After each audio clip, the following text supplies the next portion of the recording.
사도 바울은 1장, 2장, 3장 이르면서 모든 사람들은 다 죄인이다.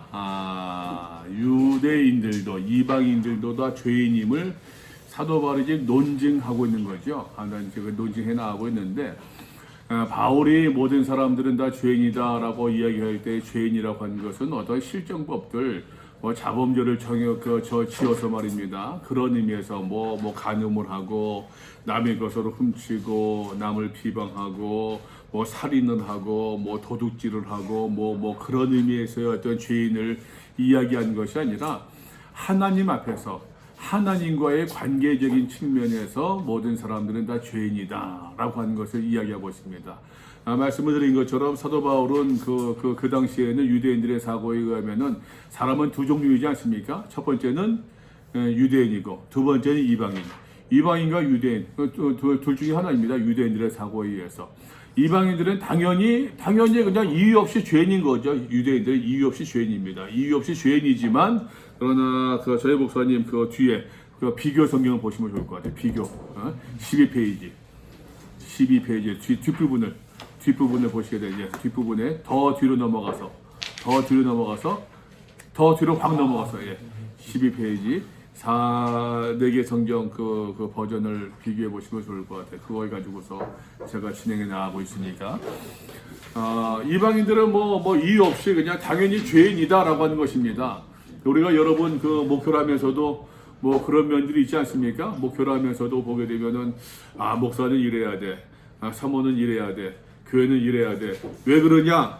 라고 하게 되면 답은 하지 못하지만 그저 그냥 그렇게 생각하는 게 너무나도 당연히 많잖아요. 당연히 여기는 것이. 그러니까 이방인은 다 죄인이다. 왜? 생각해보면 이방인이니까. 유대인은 다 의인이다. 왜? 유대인이니까. 근데 사도 바울의 어떠한 논증에 따르면 이방인이 왜 죄인이냐?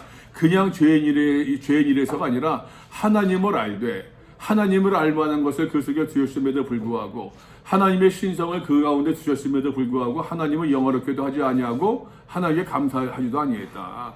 하나님과 관계적인 측면에서 이방인들 역시 다 죄인이다라고 하는 것이에요. 그러니까 유대인은 어떠냐? 너희가 율법을 가졌다. 너희 말씀을 맡았다고 하는데 너희가 말씀을 맡았다고 해서 너희가 의인이냐? 아니다. 하나님께서 왜 율법을 주셨느냐? 말씀을 주셨느냐? 말씀을 지키라고 주신 것이지 않겠느냐? 너희가 말씀을 제대로 지켰느냐? 지키지 못했잖아. 너희를 죄인이다라고 하는 것이에요.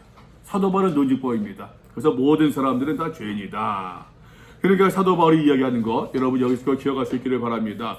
사도 바울의 이야기가 모든 사람이 죄인이라고 이야기하는 것은 결국에는 말입니다. 여러분 우리가 율법을 통해서 유대인들의 전통적인 관념 속에서 율법을 통해서 안식일을 잘 지킴으로 말미암아 정결 예식을 잘 지킴으로 말미암아 또 이제 그 할례를 받음으로 말미암아 우리가 의인이다라고 하는 유대인들의 전통적인 어떤 그 규범이 있잖아요. 그 규범을 우리는 안식일을 잘 지켰다. 난 이제 8일 만에 할례를 지켰다. 우리는 정결 예식을 다 지킨다. 그래서 우리가 의인이다가 아니라 그게 아니라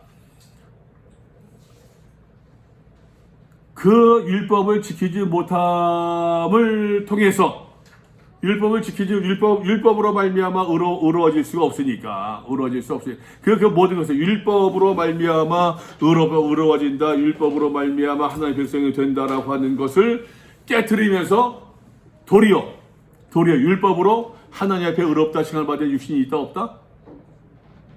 없음을 지금 논지가 나가지 않습니까? 그러면은 율법으로 하나님 앞에서 의롭다 칭함을 받을 수 없는데 그러면 세상에 그러면 우리가 유대인들이 율법을 가졌는데 우리가 하나님의 말씀에 맡아놓으냐 누가 의인이란 말이냐? 율법이 아니라 하나님께서 또 다른 한 의를 우리에게 예비해 주셨으니 그 누구를 믿음으로 말미암아 예수를 믿음으로 말미암아 믿음의 의를 주신다라고 하는 것이에요. 이제 그것을 이제 3장 19절에서부터 이야기를 해 나가고 있답니다. 한번 함께 교독해 봅시다. 19절부터 31절 말씀까지 제가 먼저 봉독할게요. 우리가 알거니와 여러분 읽으시면서 한번 그 내용이 어떠한 내용이 있는가를 한번 보시기 바랍니다. 어떠한 내용이 있는가를 보시면 좋겠어요. 우리가 알거니와 무릇 율법이 말하는 바는 율법 아래에 있는 자들에게 말하는 것이니 이는 모든 입을 막고 온 세상으로 하나님의 심판 아래에 있게 하려 함이라. 그러므로 율법의 행위로 그의 앞에 의롭다심을 제청하니 율법으로 죄를 깨달음이니라. 이제는 율법에 의해 하나님의 한 의가 나타났으니 율법과 선지자들에게 증거를 받은 것이라. 모든 믿는 자에게 주시는 하나님의 명이 참이 되었느니라. 모든 사람이 죄를 범하였음에 하나님의 영광에 이르지 못하더니 그리스도 예수 안에 있는 성령으로 말미암아 하나님의 은혜로 값없이 의롭다 하심을 얻은 자 되었느니라. 이 예수를 하나님이 그의 피로써 믿음으로 말미암는 화목 제물로 세우셨으니 이는 하나님께서 길이 참으신 중에 전에 지은 죄를 간구하심으로 자기의 의로우심을 나타내려 하심이니 오직 자기의 의로우심을 나타내사 자기도 의로우시며 또한 예수 믿는 자를 의롭다 하십니다. 그런즉 자랑할 데가 어디 있느냐 믿을 수 있을 수가 없느니라. 무슨 법으로냐 행위로냐 아니라 오직 믿음의 법으로니라. 그러므로 사람이 의롭다 하심을 얻는 것은 율법의 행위에 있지 않고 믿음으로 되는 것이라. 하나님은 다만 유대인의 하나님이시냐 또한 이방인의 하나님은 아니시냐 진실로 이방인의 하나님도 되시느니라. 알려져도 믿음으로 말미암아 못 알려져도 믿음으로 말미암아 의롭다 하심 하나님은 한 분이시니라. 함께 봅니다. 그런즉 우리가 믿음으로 말미암아 율법을 파기하느냐 그럴 수 없느니라. 도리어 율법을 굳게 세우느니라. 아멘. 우리가 잠깐 읽어봤지만 여러분 이 19절부터 31절 말씀까지 어떤 내용이 있는 것 같습니까? 그냥 쑥 훑어봤지만 보시면서 그냥 뭐 목사님들이시니까 그저 그냥 읽으시면서 어떤 내용이 있습니까? 김치양 목사님, 예, 시켜야지. 어떤 내용이 있습니까? 이렇게 부분적으로 아니면 전체적으로? 그냥 전체적으로도 부분적으로도 뭐냐? 예. 여기 그 모든 사람들이 율법 아래 있는데 네. 그 율법의 행위로는 그 얻을 육체가 없고 그 율법은 죄를 깨닫게 하는 역할을 한다. 깨닫게 하는 역할을 한다. 그래서 율법 이외에 한 의를 하나님 주셨는데 그것이 그리스도로 말미암아 우리 가운데 주어진 부분입니다. 그리스도를 통한 그리스도 안에 한 또 다른 의를 주셨다. 예. 예. 또 한 목사님 한 번 다시 말씀해 보시겠어요? 저도 역시 내용은 거의 흡사합니다만 우리 자신들이 죄를 깨닫는 것 자체가 지금까지 우리 기준에 의해서 이렇게 모든 것이 정해졌다면 율법을 통해서 죄를 깨닫는 그 깨달음이 우리 자신들의 삶을 새롭게 할 수 있는 길이다 이렇게 한번 생각해 보시면 됩니다. 예. 또 이규동 목사님도 보죠. 그 전에 보면은 모두가 죄인이라는 거잖아요, 그죠? 네. 이제 그 다음에 하나님의 의가 나타났다. 모든 사람이 죄를 범하였음에 하나님의 영광이 되지 못하더니 그 말씀과 함께 하나님의 의가 차별이 없이 이방인과 또 유대인에게 다 나타났다. 뭐 이런 의미가 되겠습니다. 예. 이철 목사님. 예, 제 율법으로 의롭다 할 수 없는 그 죄를 해결하는 방법이 하나님의 의고, 그 다음에 하나님이 예수 안에 있는 속량, 하나님 앞에 의롭게 되는 것이 예수 안에 있는 속량인데 그것이 이제 피로서 믿음으로 말면 화목제물을 세우셨다. 그렇게 해서 하나님의 의가 이제 예수로 속량되고 속량하는 방법이 이제 피로 만드는 화목제물 이런 식으로 논쟁이 진행되고 있는 것 같습니다. 한 번 더 사모님께 여쭤볼게요. 우리 목사 사모님. 네. 읽으시면서 내용이 어떤 내용이 있습니까? 아직 적응이 안 돼가지고 이따가 들어주시면 네. 좋겠습니다. 한 목사 사모님은 지금 이 목사의 사모님도 말씀해 보세요 한번. 네. 어떤 내용이 있습니까?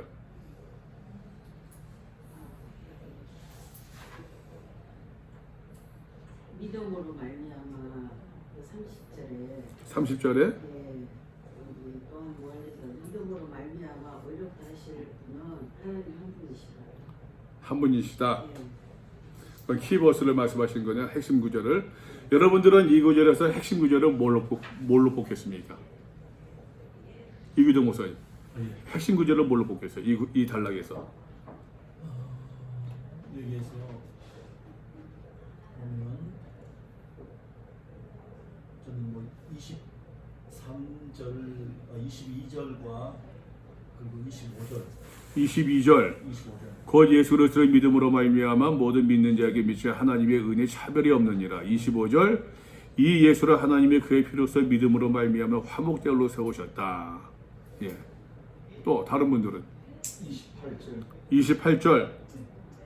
사람이 의롭다 하심을 얻는 것은 율법의 행위에 있지 않고 믿음으로 되는 줄 우리가 인정한다. 또 여기서 의롭다 하심을 얻는 것 우리가 이 칭이라고 그러는데 네, 칭의. 예, 칭의. 예, 예. 그렇게 말하면서 이제 앞에서 유대인들이 의식 뭐냐면 행위를 함으로 네. 스스로가 하는 율법을 지킴으로, 율법을 지킴으로, 여기서는 이제 의는 하나님 앞에 그냥 받는 거다. 하나님께서 목사님 지난주에 의롭다 빠지셔서 그런 말씀하셔야지. 지난주에 빠지셔가지고서 예. 그 말씀하시는 거예요. 아, 지난주에 우리가 하나님의 의를 어떤 개념으로 보자고 그랬습니까? 관계적인 개념으로. 예. 관계적인 개념으로. 우리가 하나님 앞에서 불의하다, 하나님 앞에서 의롭지 못하다라는 얘기는 하나님과 우리의 관계가 파괴된 거예요. 뭐 때문에?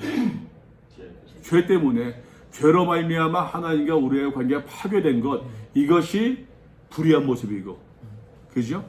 근데 하나님께서 우리를 의롭다, 칭의해 주셨다, 의롭다, 칭해 주셨다는 얘기는 하나님과 우리의 관계가 올바른 관계로 복원되었다는 얘기예요. 무엇으로 말미암아? 예수를 믿음으로 말미암아, 그죠? 예. 하나님의 의가 무엇이냐? 간단합니다. 하나님께서 우리를 의롭게 해주시길 원하신다. 무슨 말입니까? 하나님께서 우리의 손을 잡아주시길 원하신다는 얘기예요. 우리의 손을 잡고서 같이 걸어주시길 원하신다는 그 얘기예요. 칭의를 우리가 너무 어렵게 얘기하지 말고. 그래서 우리가 말입니다, 여러분. 앞에 좀 봅시다. 한번 목사님 저거 영상 한번 보셨으면은 1장에서 보게 되면 1장 17절 앞에 있죠. 2페이지 1장. 복음에는 하나님의 의가 나타나서 믿음으로 믿음에 이르게 하나니 기록된 바 오직 의인의 믿음으로 말미암아 살리라고 같으니라. 이 말씀이 말입니다. 공동 번역에서는 복음은 하나님께서 인간을 당신과 올바른 관계에 놓아주시는 길을 보여주십니다. 이것을 가리켜서 하나님의 의가 나타났다. 인간은 오직 믿음을 통해서만 하나님과 올바른 관계를 맺을 수 있게 되어집니다. 오직 믿음으로 믿음에 이르게 하나니. 이것이 이제 하나님의 의라고 하는 것이에요. 예. 그러니까 다시 이야기합니다. 사도 바울의 1장에서부터 3장까지 계속 모든 사람들은 다 죄인이다, 이방인도 유대인도 다 죄인이다라고 역설한 이유가 결국에는 하나님과 관계가 유지됐다, 깨졌다? 하나님과 관계적인 측면에서 죄를 이야기하고 있는 거예요. 어떤 자범죄를 이야기한 것이 아니라 지난주에 강조를 드렸던 것처럼 교회에서 강대상에서 왜 죄를 이야기할 수밖에 없느냐, 이야기해야 되느냐, 그 죄를 이야기해야지만 내 죄를 인정해야지만 하나님과 올바른 관계 맺음이 시작될 수 있으니까 그 장로를, 그 집사를, 권사를 코너에 몰아세우고 야단치기 위해서 죄를 이야기하는 것이 아니라 하나님과 올바른 관계 맺게 하기 위해서는, 올바른 관계 맺음에 유지되기 위해서는 이 죄를 이야기할 수밖에 없다고 하는 것이에요. 이 죄를 이야기하지 아니하고 이 죄를 언급하지 않고서 하나님과 올바른 관계를 맺을 수 있다, 없다? 없다는 얘기죠.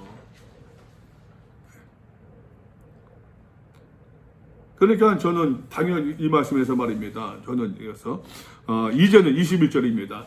율법 외에 하나님의 한 의가 나타났대요. 이제까지는 율법의 의를 이야기했었는데 우리가 알거니와 19절입니다. 무릇 율법이 말하는 바는 율법 아래에 있는 자들에게 말하는 것이니. 무슨 뜻입니까? 공동번역 성경 보니까 우리가 알다시피 율법 아래에 있는 사람들은 그 율법이 명령하는 것에 지배를 받습니다. 세번역 성경 보니까 율법에 있는 모든 말씀이 율법 아래 산 사람들에게 말하는 것입니다. 현대인의 성경 보니까 우리가 아는 대로 율법은 율법 아래에 있는 사람들에게만 적용됩니다. 여러분, 제가 대한민국 사람인데 제가 미국의 헌법의 지배를 받습니까? 대한민국 헌법의 지배를 받습니까? 그죠? 제가 미국의 헌법에 지배받을 이유가 없어요. 대한민국의 헌법으로 지배를 받는 거죠. 율법 아래에 있다고 하는 것, 곧 그 사람들은 율법의 지배를 받을 수밖에 없다라고 하는 것이에요. 적용을 받을 수밖에 없다고 하는 것. 이는 모든 입을 막는데요. 모든 사람의 말문이 막히게 된대요. 모든 입을 막고 그래서 아무런 변명도 할 수가 없대요. 지금 제가 이야기하는 거 아닙니다. 공동번역, 새번역, 현대에서 같이 보고 있습니다. 지금 그죠? 온 세상으로 하나님의 심판 아래에 있게 하려 함이라. 왜? 율법에 지혜받으니까는. 율법으로 죄를 깨닫게 한다. 여러분, 죄의 싹은 무엇입니까? 죄에는 심판이 있습니까? 없습니까? 죄에는 심판이 있습니까? 없습니까? 있잖아요. 그것을 죄의 심판을 사도 바울은 로마서에 계속 진노라는 표현을 하고 있어요. 왜 진노하시냐? 죄로 말미암아 진노하신다는 얘기예요. 그거를 다르게 읽으면은 하나님의 심판이라고 얘기할 수 있어요. 읽을 수 있어요. 온 세상으로 하나님의 심판 아래 있게 하려 함이라. 온 세상은 하나님의 심판에 복종할 수밖에 없다고 하는 것입니다. 공동번역 성경 보니까 새번역 성경에서 온 세상은 하나님 앞에서 유죄로 드러난대요. 네. 현대인의 성경 보니까 모든 사람이 다 하나님 앞에 죄인으로 서게 된대요. 여기 꼭 기억합시다, 여러분. 죄인으로 서야지만, 여러분, 내가 아픈 줄 아니까는 감기 걸렸으니까 약 먹는 거 아닙니까?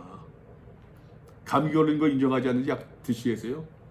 내가 아프지 않다고 하는데 얼굴이 까매지고 그냥 뭐 입술 다 터지고 막 그러는데도 난 괜찮다고 그런 사람이 병원 가겠습니까? 온 세상에 다 죄인으로 설 수밖에 없다고 하는 것입니다. 여기에서 이제 하나님의 의가 필요한 거예요. 율법의 의가 아니라. 20절 그러므로 율법의 행위로 율법을 지키는 것으로 공동번역 성경. 그의 앞에 의롭다 심어놓은 육체가 없대요. 공동번역 성경. 율법을 지키는 것으로 아무도 하나님과 올바른 관계를 가질 수 있다 없다? 없다. 하나님의 의라고 하는 얘기예요. 새번역 성경 보니까 율법의 행위로는 하나님 앞에서 의롭다고 인정받을 수 있는 사람이 있다 없다? 아무도 없대요. 현대인의 성경. 그래서 율법을 지키는 것으로는 하나님 앞에서 아무도 의롭다는 인정을 받을 수가 없다. 왜? 율법으로는 다만 죄를 깨달을 뿐이니까. 죄를 깨달는데 무슨 말입니까? 공동번역성 보니까는 율법은 단지 무엇이 죄가 되는지를 알려줄 따름이래요. 율법으로는 죄를 새번역 성경 인식할 뿐이래요. 현대인의 성경 율법으로는 다만 우리가 죄인이라는 사실을 깨닫게 한대요. 예를 들어 보겠습니다, 여러분. 그 경부선은 시속 몇 킬로까지 달릴 수 있습니까? 100km 맞습니까? 더 올라갔네요? 110? 110까지 되네? 중부선은 110. 어떤 데는 110. 110으로 딱 찍혀 있으니까 그때는 막 120 달리다가 130 달리다가 내면 띠 하면은 브레이크를 밟아요. 율법은 선을 딱 그음으로 말미암아 이거 넘어가면 안 돼. 불법이야. 깨닫게 한단 말이야. 율법이 없으면은 불법이 있습니까? 없습니까? 독일 아우토반에서 200km 달려도 불법이 아니에요. 그 속도 무제한이니까. 시속 100km, 120km 딱 있으니까는 넘어가면은 딱짓대요. 율법으로 다만 죄를 깨닫게 할 뿐이다. 요 얘기가 나중에 또 나옵니다. 요 이야기 기억하세요. 요 이야기를. 자, 이제는 율법 외에 그러므로 율법으로는 죄를 깨달을 뿐인데 율법의 행위로서 하나님과 올바른 관계를 맺을 수 있다 없다? 없는데 그러면 이것이 다 끝이냐? 스토리가 끝이냐? 엔딩이냐? 아니란 얘기예요. 기승전입니다. 지금 그죠? 뭔가 바뀝니다. 이제는 율법 외에 하나님의 한 의가 나타났으니. 공동번역 성경 보니까 그러나 이제 하나님께서 인간은 당신과 올바른 관계에 놓아주시는 또 다른 길을 열어주셔야 돼요. 율법과 관계가 있다 없다? 없는 것이래요. 세번역 성경 이젠 율법과는 상관없이 하나님의 의 뭐라고 했습니까? 하나님과 올바른 관계에 맺을 수 있는 그 의가 나타났대요. 곧 무엇입니까? 율법과 선지자들에게 증거를 받은 것이라. 이것이 보세요 여러분. 율법 외에 계속 이야기하고 있는데 율법과 선지자에게 증거를, 여기서 말하는 율법은 뭡니까? 율법과 선지자는 구약이죠. 구약의 말씀이죠. 제가 말씀드렸잖아요. 복음하게 되면 예수님의 이야기, 그죠? 예수님 이야기할 때 예언, 성취, 고난, 죽음, 부활, 승천, 재림, 예수님의 이 인생의 풀 스토리를 우리는 복음이라고 하는 말로 한마디로 얘기하고 있는 거예요. 그러니까는 예수님 이 복음, 그러니까 율법과 선지자들에게 증거를 받은 것이라. 이게 뭡니까? 구약의 말씀, 예언이라는 얘기, 곧 복음의 한 내용이라는 얘기예요. 아십니까? 이해되세요? 사모님 따라오시죠? 곧 그것이 무엇이냐? 예수로서는 믿음으로 말미암아. 22절 공동번역 보니까 말입니다. 곧 예수로서의 믿음으로 말미암아. 그것은 예수로서를 믿음으로써 이루어지는 것. 세번역 성경 하나님의 의는 예수로서를 믿는 믿음을 통하여서 오는 것이래요. 현대인의 성경 예수로서를 믿는 사람이라고 한다면은 그를 누릴 수 있는데 모든 믿는 자에게 미치는 하나님의 의, 차별이 있다 없다? 차별이 없느니라. 공동번역 성경 하나님께서는 믿는 사람은 누구나 차별 없느니라. 누구나 아무런 차별도 없이 당신과 올바른 관계에 놓아주십니다. 누구를 통해서? 예수 그리스도를 어떻게? 믿음을 통해서. 이제 믿음의 의가 나오고 있는 거예요. 이제 이신칭의의 교리가 나오는 거예요. 예. Justification by the faith. 믿음으로 말미암아 칭의받는다고 하는 그 이신칭의의 이야기가 여기에 나오고 있는. 이것이 여러분 1장 17절 봅시다. 복음에는 하나님의 의가 나타나서 믿음으로 믿음에 이르게 하나니. 복음에는 하나님의 의가 나타나서 믿음으로 믿음에 이르게 하나니. 이 이야기가 말입니다. 이 내용이 바로 이제 그 20몇 절입니까? 22절에서 모든 곧 예수로서의 믿음으로 말미암아 모든 믿는 자가 미치는 하나님의 의니 차별이 없느니라. 복음에는 하나님의 의, 복음에 하나님과 올바른 관계 맺을 수 있는 것이 계시되어졌는데, 그죠? 1장 17절에서 3장 22절에서는 곧 예수로서의 믿음으로 말미암아, 이게 뭐예요? 복음으로, 예, 모든 믿는 자에게 미치는 하나님의 의, 올바른 관계를 맺을 수 있는 길이 열려졌으니 차별이 있다 없다? 모든 사람들에게 누구나 다 열려져 있더라라고 하는 것이. 다시 사도 바울이 리뷰합니다. 모든 사람이 죄를 범하였음에, 그죠? 앞에서 얘기했잖아요. 그죠? 앞에서 얘기한 것. 하나님의 영광이 이르지, 여기서 하나님의 영광이 이르지 못한대요. 하나님의 영광이 뭡니까, 여러분? 모든 사람이 왜 죄를 범합니까? 다시 리뷰한다니까, 여러분. 1장 19절. 봅시다, 한번. 1장 19절. 하나님을 알만한 것이 그들 속에 있었고, 그의 영원하신 능력과 신성에 그가 만드신 마음을 분명히 보여 알려졌음에도, 핑계할 수 없음에도 불구하고 하나님을 알되 영원하게도 아니하는, 감사하지도 아니하고, 이 죄성 말입니다. 그래서 모든 사람이 죄를 범하였음에 하나님의 영광에 이르지 못하더니, 하나님의 영광을 공동번역에서는 모든 사람이 죄를 지었기 때문에 하나님이 주셨던 본래의 영광스러운 모습이라고 이야기하고 있어요. 타락하기 이전에, 그죠? 창조된 그 모습들.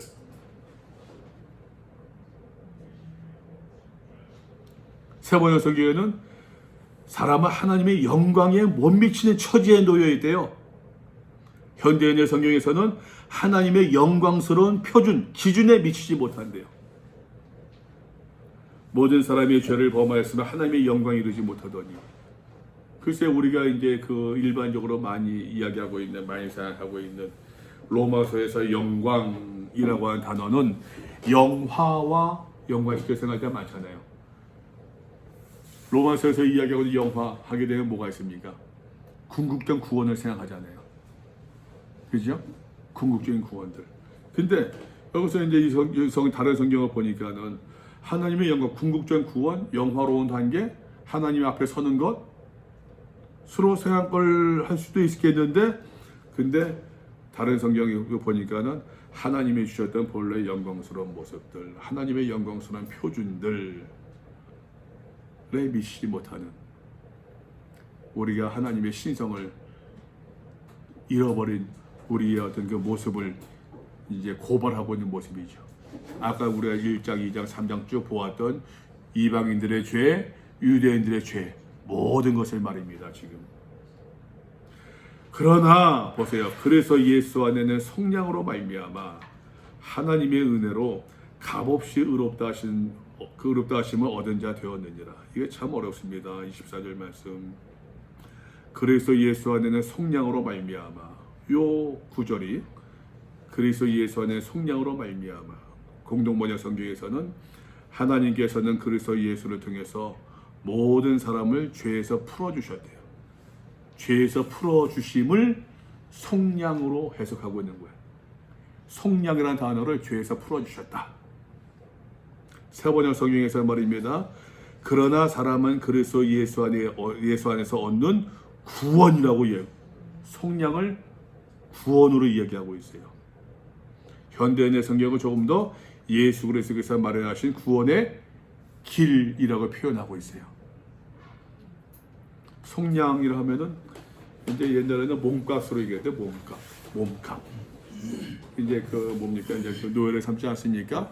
노예를 해방하기 위해서는 몸값을 치러야 되지 않겠어요? 그 몸값, 속량이래. 속량. 그 몸값을 지불하는 것. 이 속량이 영어 성경에 sacrifice, 희생으로 번역되어 있어요.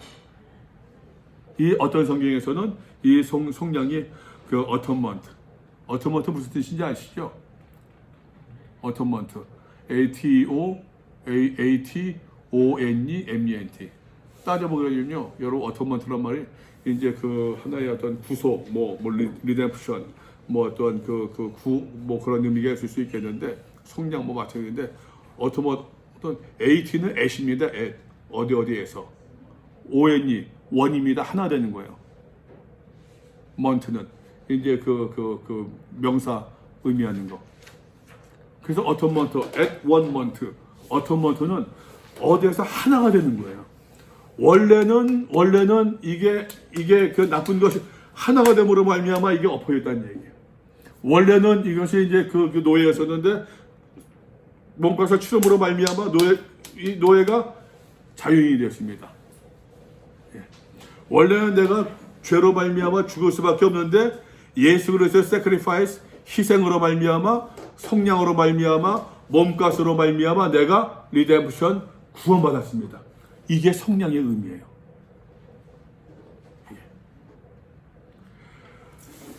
예. 하나님의 은혜로 값없이 의롭다 하심을 얻은 자 되었느니라. 당신과 올바른 관계를 가질 수 있는 은총을 예수 그리스도를 통해서 모든 사람에게 은총을 베풀어 주셨대요. 하나님의 은혜로 값없이 의롭다는 선고를 받았대요. 하나님의 은혜로 값없이 의롭다는 인정을 받았대요. 지금 이해되십니까? 지금? 따라오십니까?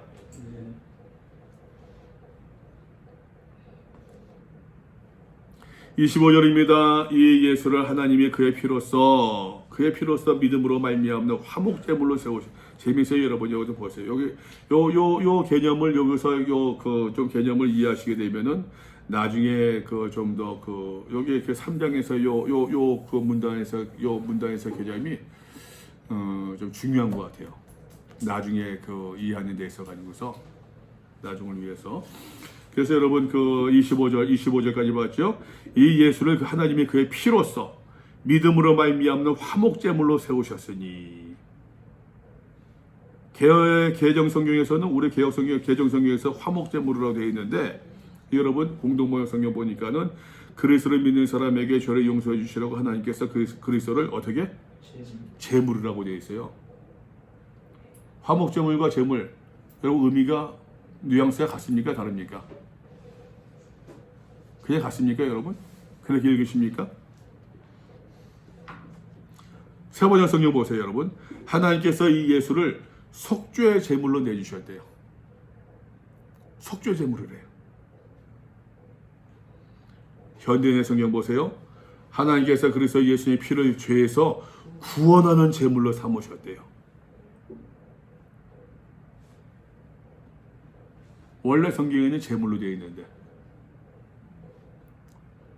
원래 원어에는 제물로 되어 있는데 근데 우리 개정 성경에는 개역에서는 화목 제물로 표현하고 있어요. 왜 그럴까요? 관계적인 개념에서 하나님과 그 관계 주시고 그렇게 볼 수도 있고 이거 제 해석입니다. 이거 제 해석은 그러니까 그렇게 볼 수도 있겠네요, 목사님. 그 속죄 제물이라는 표현도 그렇고 구원하는 제물이라는 표현도 그러니까. 근데 이제 화목 제물 하게 되면 여러분 구약에 5대 제사 있지 않습니까? 그죠? 번제, 속죄제, 속건제, 소제, 그다음 화목제. 그죠? 번제 맞죠? 번제, 소제, 속건제, 속죄제, 화목제. 근데 화목제는 요거는 낙헌제, 자원제, 감사제에서 좀 나눔의 의미가 있어요. 화목제물은 혼자 먹는 게 아니라 그날 다 나눠 먹어야 돼. 그날 다 처분해야 돼. 남는 거 다 태워야 돼요.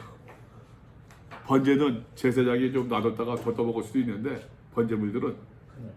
근데 화목제물은 그날 다 나눠야 돼. 그날 나눠야 되는 이유가 뭐냐? 이거는 낙헌제, 그러니까 그 이유가 더불어 나눔의 의미가 커요. 화목제물은. 다른 제사와 달리 화목제물로 예를 들어서 무슨 제물을 드렸다. 이거는 나눔의 의미가 커요. 그래서 전 개인적으로서는 좀 이 구원의 은혜,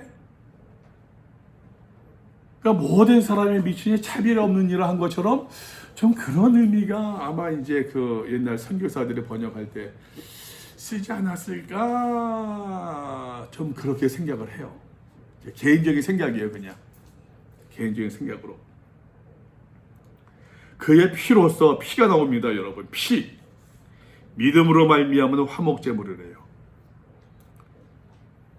그리스도를 믿는 사람에게는 공동번역입니다. 죄를 용서해 주시라고 하나님께서 그리스도를 내 제물로 내어 주셔서 피를 흘리게 해 주셨대요. 의미가 좀 다르죠?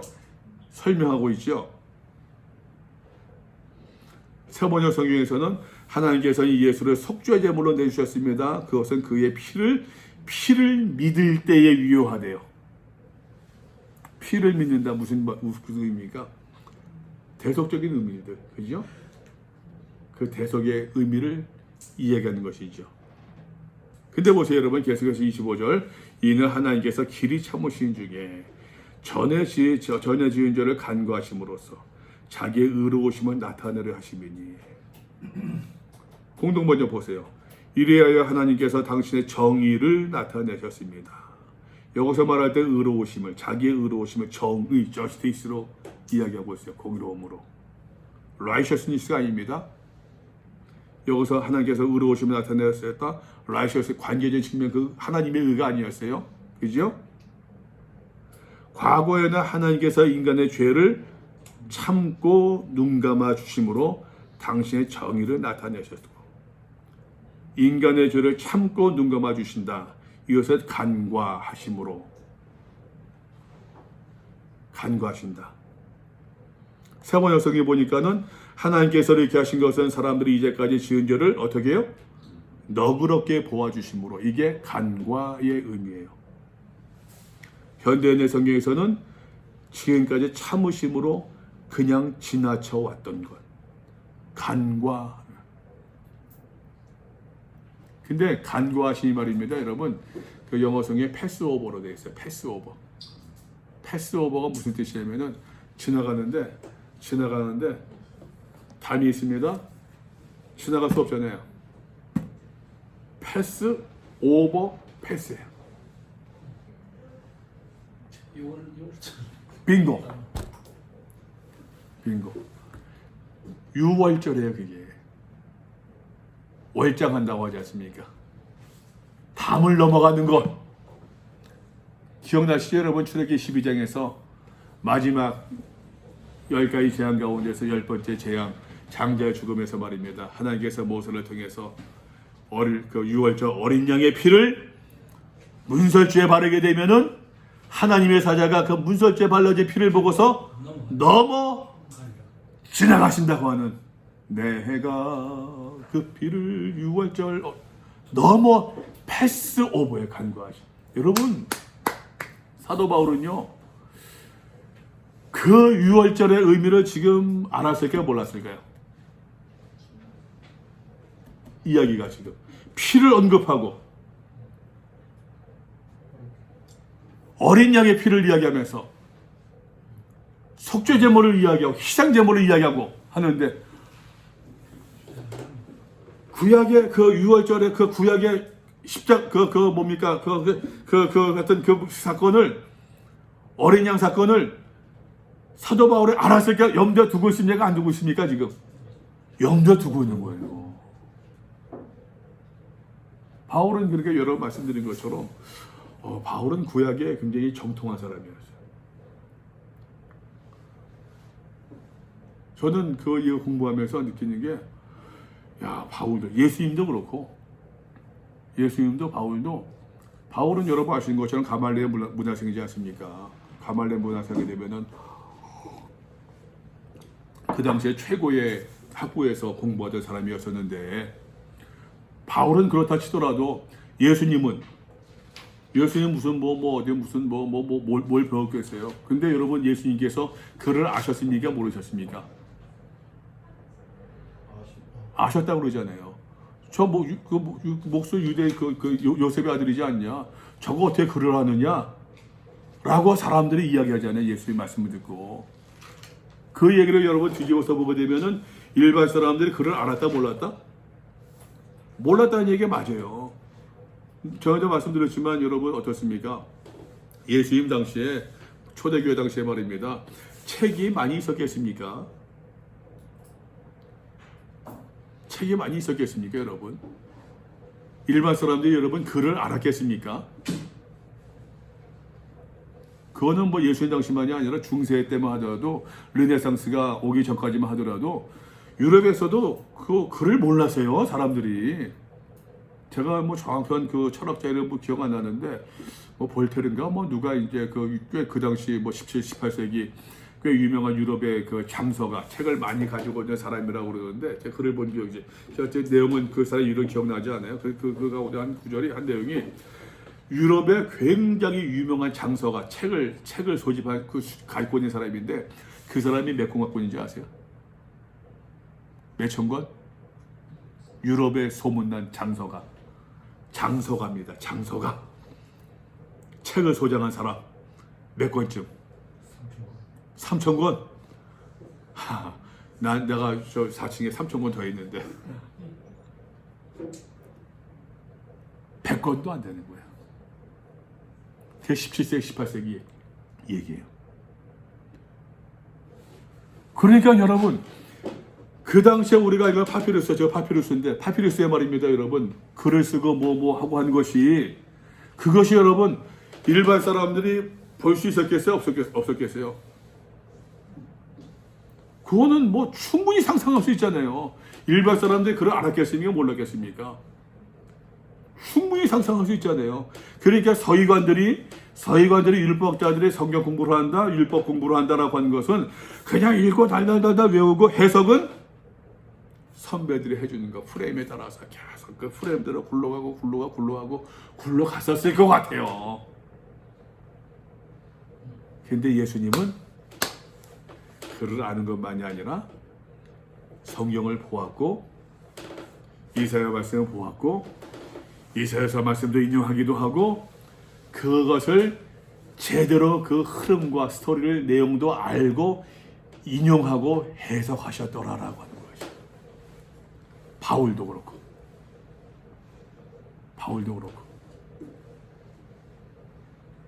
저는 바울이 이 간과심이라고 하는 걸 딱 보는 순간에 제가 그 보니까 출애굽기 12장 3절에 있거든요. 패스오버란 말이 간과하셨다고 한 말이 같은 단어예요. 바울이 지금 여기서 이거는 이제 예수님의 이 그 뭡니까 이제 피로 말미암아 피를 믿었다 속량 뭐 이런 모든 것들은 지금 이스라엘 백성들의 그 때의 사건을 염두에 두고 지금 비유해서 설명하고 있더라라고 하는 것이에요.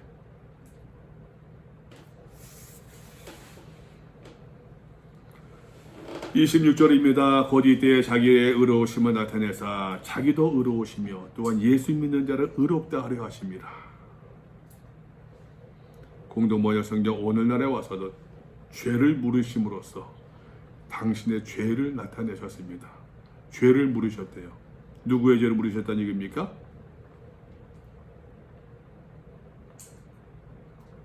누구의 죄를 물으셨다는 얘기예요. 우리의 죄를 물으셨는데 누구를 통해서 누구에게? 예수님에게. 곧 이때 자기로서 또한 26절의 이 말씀이 26절 오늘날에 와서는 죄를 물으심으로써 당신의 정의를 나타내셨습니다. 이렇게 해서 하나님께서는 당신이 올바르시다는 것과 정의롭다고 하는 것과 예수를 믿는 사람이면 누구든지 당신과 올바른 관계에 하나님의 예수 믿는 자를 의롭다 하신다 하는 것, 올바른 관계에 놓아주신다고 하는 것을 보여주십니다. 우리가 죄인이기 때문에 하나님과 올바른 관계를 맺기 위해서는 우리의 죄를 청산해야 됩니까? 청산하지 않아도 됩니까? 청산해야 되잖아요. 그죠? 죄의 삭은 뭐라고요? 사망인데요. 그러니까 우리가 많이 봤잖아요. 복음에서도 여러분, 복음서 얘기할 때도 언약, 약속, 성취, 고난, 죽음. 예수님께서 왜 고난 받으시고 왜 죽으셨습니까? 우리가 많이 얘기하는 것처럼 누구의 죄 때문에? 내 죄 때문에 라고 얘기하는 것처럼 하나님께서 우리의 죄를 예수님께 물으심으로 말미암아 그래서 우리가 예수께서 흘리신 그 피를 믿음으로 말미암아 그죠? 그 피를 믿음으로 말미암아 하나님과 올바른 관계에 놓을 수 있는 그 길을 열어주셨다. 누구에게? 예수님을 통해서 말입니다. 세번역 성경 하나님께서 오래 참으시다가 지금 이때에 자기의 의로우심을 나타내신 것은 하나님의 의로우신 분이시라는 것과 죄는 청산해야 되거든요. 예수를 믿는 사람은 누구나 의롭다고 하신다고 하는 것, 하나님과 올바른 관계에 놓아주시기를 원하신다고 하는 것을 보여주셨다라고 하는 것이에요. 그런즉 자랑할 때가 어디냐? 자랑할 수 있습니까? 없습니까? 없다. 내설만 것이 있습니까? 없습니까? 아무것도 없습니다. 공동번역 그렇게 되어 있는데 내설만 것이 무엇입니까? 아무것도 아니래요. 자랑할 것이 어디에 있습니까? 세번역 성경 전혀 없대요. 그러므로 우리에게는 자랑할 것이 아무것도 없습니다. 현대의 성경입니다. 그렇게 되고 있습니다. 자랑할 데가 어디냐? 있을 수가 아무것도 없다. 무슨 법으로냐? 행위로냐? 아니다. 우리가 어떻게 해서 공동번역입니다. 하나님과 올바른 관계, 하나님의 의를 누리게 되었습니까? 법으로냐? 율법을 잘 지켜서 그렇게 된 것입니까? 아닙니다. 행위로냐? 그 얘기죠. 법으로냐? 행위로냐? 율법을 잘 지켜서 된 것이냐? 세번역 성경 무슨 법으로 의롭게 되었습니까? 행위의 법으로 됩니까? 아닙니다. 현대인의 성경 하나님께 의롭다고 인정받는 것이 율법이나 행위로 되는 일입니까? 아닙니다. 오직 믿음의 법으로니라. 오직 믿음의 법. 믿음을 통해서 이루어진 것입니다. 지금 사도 바울은 다시 이야기합니다. 율법의 의가 이제 믿음의 의를 이야기하고 있는 거예요, 지금. 우리가 그토록 이야기하고 있는 이신칭이 우리 정확히 이야기합시다, 여러분. 믿음으로 구원받는 것이 아니에요. 믿음으로 의롭다 칭함받는 거예요. 정확히 얘기합시다. 이신칭의는 믿음으로 구원받는다가 아니에요. 믿음으로 의롭다 칭함받는다는 얘기예요. 하나님과 올바른 관계에 믿음으로 들어설 수 있게 되어졌다는 얘기예요. 하나님께서 올바른 관계를 인정해 주셔. 칭한다는 얘기가 뭡니까? 칭한다는 얘기가 좀 부족해도 그래 인정해 줄게. 인정이란 말이 이렇게 다른 성에 버저에서 나오고 있잖아요. 인정해 주신다는 얘기예요. 좀 모자르지만 원래는 절대적인 기준으로 본다고 한다면 절대평가로 한다면 F입니다. 절대평가는 F예요. 근데 상대평가로 하나님 교수님께서 풍성한 마음으로 C도 주시고 D도 주셨다는 얘기예요.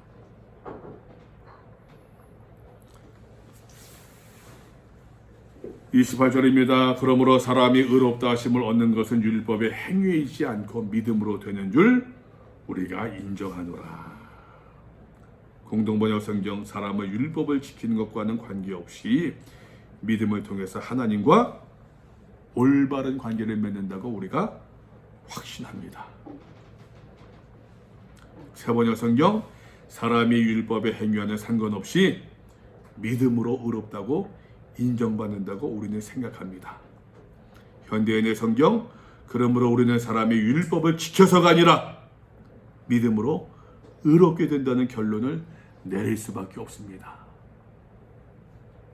다시 이야기합니다, 여러분. 아직까지 믿음으로 구원받는다가 아니에요. 믿음으로 하나님과 올바른 관계에 들어서게 되었다는 이야기예요. 하나님은 다만 유대인의 하나님이시냐? 여기서 이제 율법에 의해서 믿음의 의로 넘어가고 있잖아요, 지금. 그죠? 하나님은 다만 유대인의 하나님이시냐? 또한 이방인의 하나님은 아니시냐? 진실로 이방인의 하나님이 되신다. 맞습니다.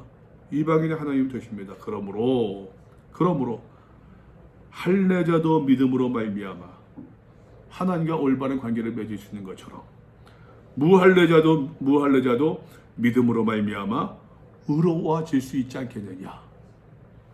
누가 하신다는 얘기에 그거를 하나님이 하신다. 공동번역 성경 하나님은 오직 한 분뿐이셔서 할례를 받은 사람이나 받지 않은 사람이나 다 같이 그들의 믿음을 통해서 당신과 올바른 관계를 갖게 해주십니다. 세번역 성경 참으로 하나님은 오직 한 분뿐이십니다. 그러므로 하나님께서는 할례를 받은 사람도 믿음을 보시고 의롭다 하시고 할례를 받지 않은 사람도 믿음을 보시고 의롭다 하십니다. 현대인의 성경 오직 한 분뿐이신 하나님께서는 할례를 받은 사람이나 받지 않은 사람이나 다 같이 믿음으로만 의롭다는 인정을 해주십니다. 이신칭이 완성입니다. 그런즉 우리가 믿음으로 말미암아 율법을 파기하느냐? 율법 필요 없느냐? 아니란 얘기입니다. 우리가 율법 무시해도 되느냐? 공동번역 무시라고 하고 있네요. 세번역 율법 폐합니까? 현대인의 성경 율법을 더 이상 필요 없단 말입니까? 절대로 그렇지 않습니다. 우리가 도리어 율법을 굳게 세우느니라. 공동번역 율법을 존중한대요. 현대인의 성경 율법을 더욱더 떠받들게 되는 것입니다. 여기에서 이제 율법을 폐하지 않고 떠받든다, 율법을 세운다, 율법을 존중한다 라는 거에서 여러분 이제 본격적으로 성화의 개념이 등장하기 시작해요. 이 성화를 다시 다른 말로 순종이란 말이 나와요. 순종. 다시 말씀드립니다, 여러분. 이신칭이에요. 하나님과 더불어 나중에 나온 얘기는 이신칭입니다, 여러분. 여기서도 이제 보게 되면 요 말씀도 좀 드려야겠네요. 요 말씀도 들으면 보면은 이제 하나님께서 이제 이방인의 하나님 아니시냐, 하나님께서 차별이 없다라고 말씀하고 있는데 차별이 없다, 차별 없으신 게 하나님 말입니다. 예, 아시다냐? 차별이 없는 보편적, 여기서 이제 보편성이 나오잖아요. 복음의 보편성.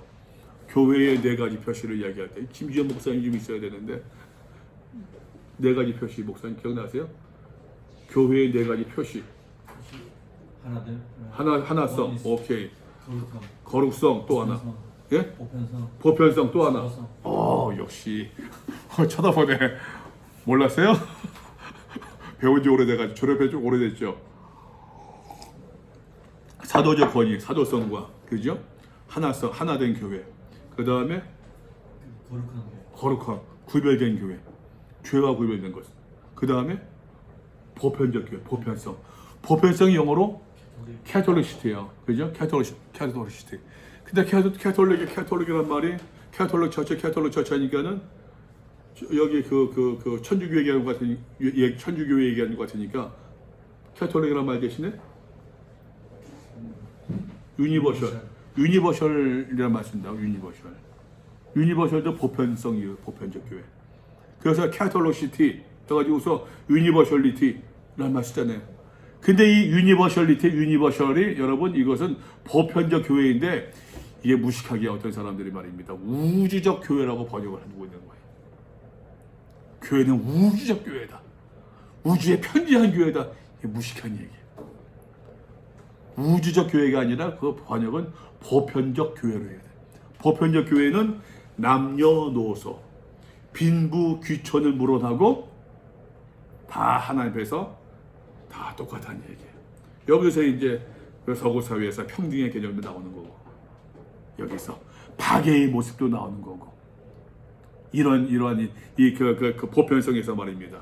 이런 개념이 나오는 건데, 저는 요즘의 교회 보게 되면은 요즘 교회는 한국 교회는 차별을 대놓고 하잖아요. 차별을. 이거는 저는 제 개인적인 생각이에요. 이거는 심각한 신학적 부재라고 생각해요.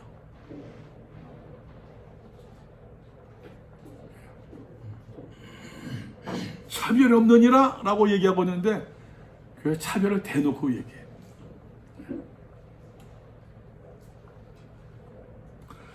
사도 바울의 이제까지 말입니다, 여러분. 우리가 2장에서도 보았어요. 2장이죠. 2장 6절에서도 하나님께서 행함대로 심판하신다. 행함의 심판을 이야기했지만, 행함의 심판이라고 할 때는 행함은 무엇에 기준한 것입니까? 율법의 기준에서 했잖아요. 그죠? 율법에 따라서. 근데 여기서 이제 믿음의 중요성이 서서히 드러나기 시작해요. 믿음의 중요성. 믿음의 의가 드러나는 것처럼. 믿음의 의. 그러면은 행함으로 심판하시는 그 하나님께서 그러면 이제 믿음으로 심판하신 것이 않겠느냐라고 얘기하면은 좀 성급하죠. 사도 바울의 나중에 이야기하고 있는 더 이제 논리 전개를 보게 되면은 그 믿음을 보고 심판하시되 믿는 자의 행함을 보시니까. 바울은 이제 율법의 행함에서 저는 이렇게 표현하고 싶어요. 바울은 율법의 행함에서부터 이제 그리스도 안에서의 순종으로 서서히 변화시킬 수 있는 이제 이론적인 신학적인 근거를 지금 마련하고 있다라고 이야기를 하고 싶어요. 혹시 여기까지 질문 있습니까? 이신칭이라는 생각을 구원은 아니라고 하셨는데. 네. 그러면은 구원과 이신이 구별을 좀 말씀해 주셨습니다. 그거는 이제 로마서에서 얘기하겠죠. 앞으로. 그런데 이제 1장 16절 17절 보면은 네. 우리가 복음 부끄러워하지 아니하는 이 복음 모든 민자에 구원을 주시는 하나님의 그런 얘기를 이렇게 주고 네. 나오시고 그 다음에 17절에 보면 복음에는 하나님의 의가 나타나서 이렇게 해서 그러니까 이신칭의의 한 구절이 네. 구원과 이신칭의가 같이 연결되는 구절로 그렇게 나오는 거기 보면은 뭐꼭 그걸 갖다 구원의 어떤 한 방편이 이신칭이지 그죠? 그러니까 이게 또 불가분의 어떤 관계가 아닌가 그렇게 생각돼가지고 제가 여쭤보는 다시요, 다시. 그러니까 구원과 구원의 네. 구원이라는 어떤 보편적인 salvation이 아주 네. 보편적인 그가 되는 것 중에 이제 하나님께서 취하신 방법이 이신칭이다라는 거. 믿음으로 말미암아 구원을 얻는다라는 그러니까 믿음을 이제 의롭다 칭해 주신다는 그 하나님의 방법이라는 거. 저는 그렇게 표현하고 싶은데 다른 분들 혹시 뭐 하실 말씀 있어요? 김 목사님. 돋보기를 넘어서 하는 게 뭐 할 말이 있는 것 같아. 좀 더 보면 좋을 것 같은 생각. 예? 좀 더 하면은 좋을 것 같은 생각. 좀 더 가서 저는 칭의를 그렇게 이야기하고 싶어요. 저는 칭의를 구원의 시작점으로. 그러니까 한 방법 중에 한 방법인데 꼭 그걸 갖다 아닙니다라고 하면은 너무 불가분 이렇게 벙설해진 관계. 우리는 지금 여러분 근데 그게 이제 칭의를 구원이다라고 얘기해 버리면 예. 뭐하고 이 되냐면 전부 다는 아니잖아요. 그렇죠. 그러니까 그래서 우리 윤리하고도 제가 그 얘기들을 갖고 굉장히 오랫동안 얘기를 했었는데 그거를 칭의의 단계를 구원받았다라고 얘기하면 안 되고 구원의 구원 여기서 관계의 시작이라고 했는 것처럼 이렇게 시작점으로 보는 게 좋을 것 같은 거예요. 저는 여기에서는 좀 뭐 얘기하고 싶은 것이 구원의 확신이 있다, 구원의 확신이 있다, 구원의 확신도 없느냐, 언제 구원받았느냐, 언제 확신도 얻었느냐 그런 많이 묻잖아요. 우리가 잘 알고 있는 것처럼 그건 사실 구원파적인 질문이지 않습니까? 그렇죠. 구원파적인 질문인데 네. 우리가 구원파를 2단이니 3단이니 이야기하면서도 또 그 질문을 우리가 촬영하고 있다고 하는 것. 우리 모순이고 그러면서도 목사님들의 강대상에서 구원 확신도 없는 사람이 뭐 어쩌고 저쩌고 뭐 하면서도 또 그러면서 예언을 쓰는 것이 뭐 그런 얘기 쓰지 않습니까? 저도 이제 그런 얘기 어느 목사님한테 들어봤는데 어떤 사람이 이제 뭐 꿈에 천국에 갔는데 이제 뭐 똥물이 있는데 말입니다 해가지고 서 있는데 장로님이 보이더라. 장로님이 이제 그냥 뭐 꼬록 드러나라 하면서 이제 막 그러더라. 장로님 어떻게 그 믿음 좋은 분이 거기 계세요? 지금 어떻게 되신 거 같아요? 야, 말 좀 마라. 야, 내가 지금 뭐 누구 그 발을 딛고 머리를 딛고 서 있는데 내 발 밑에 누가 있는지 아느냐? 우리 목사님이 있다. 그러한 예화를 써요. 그런 예화를.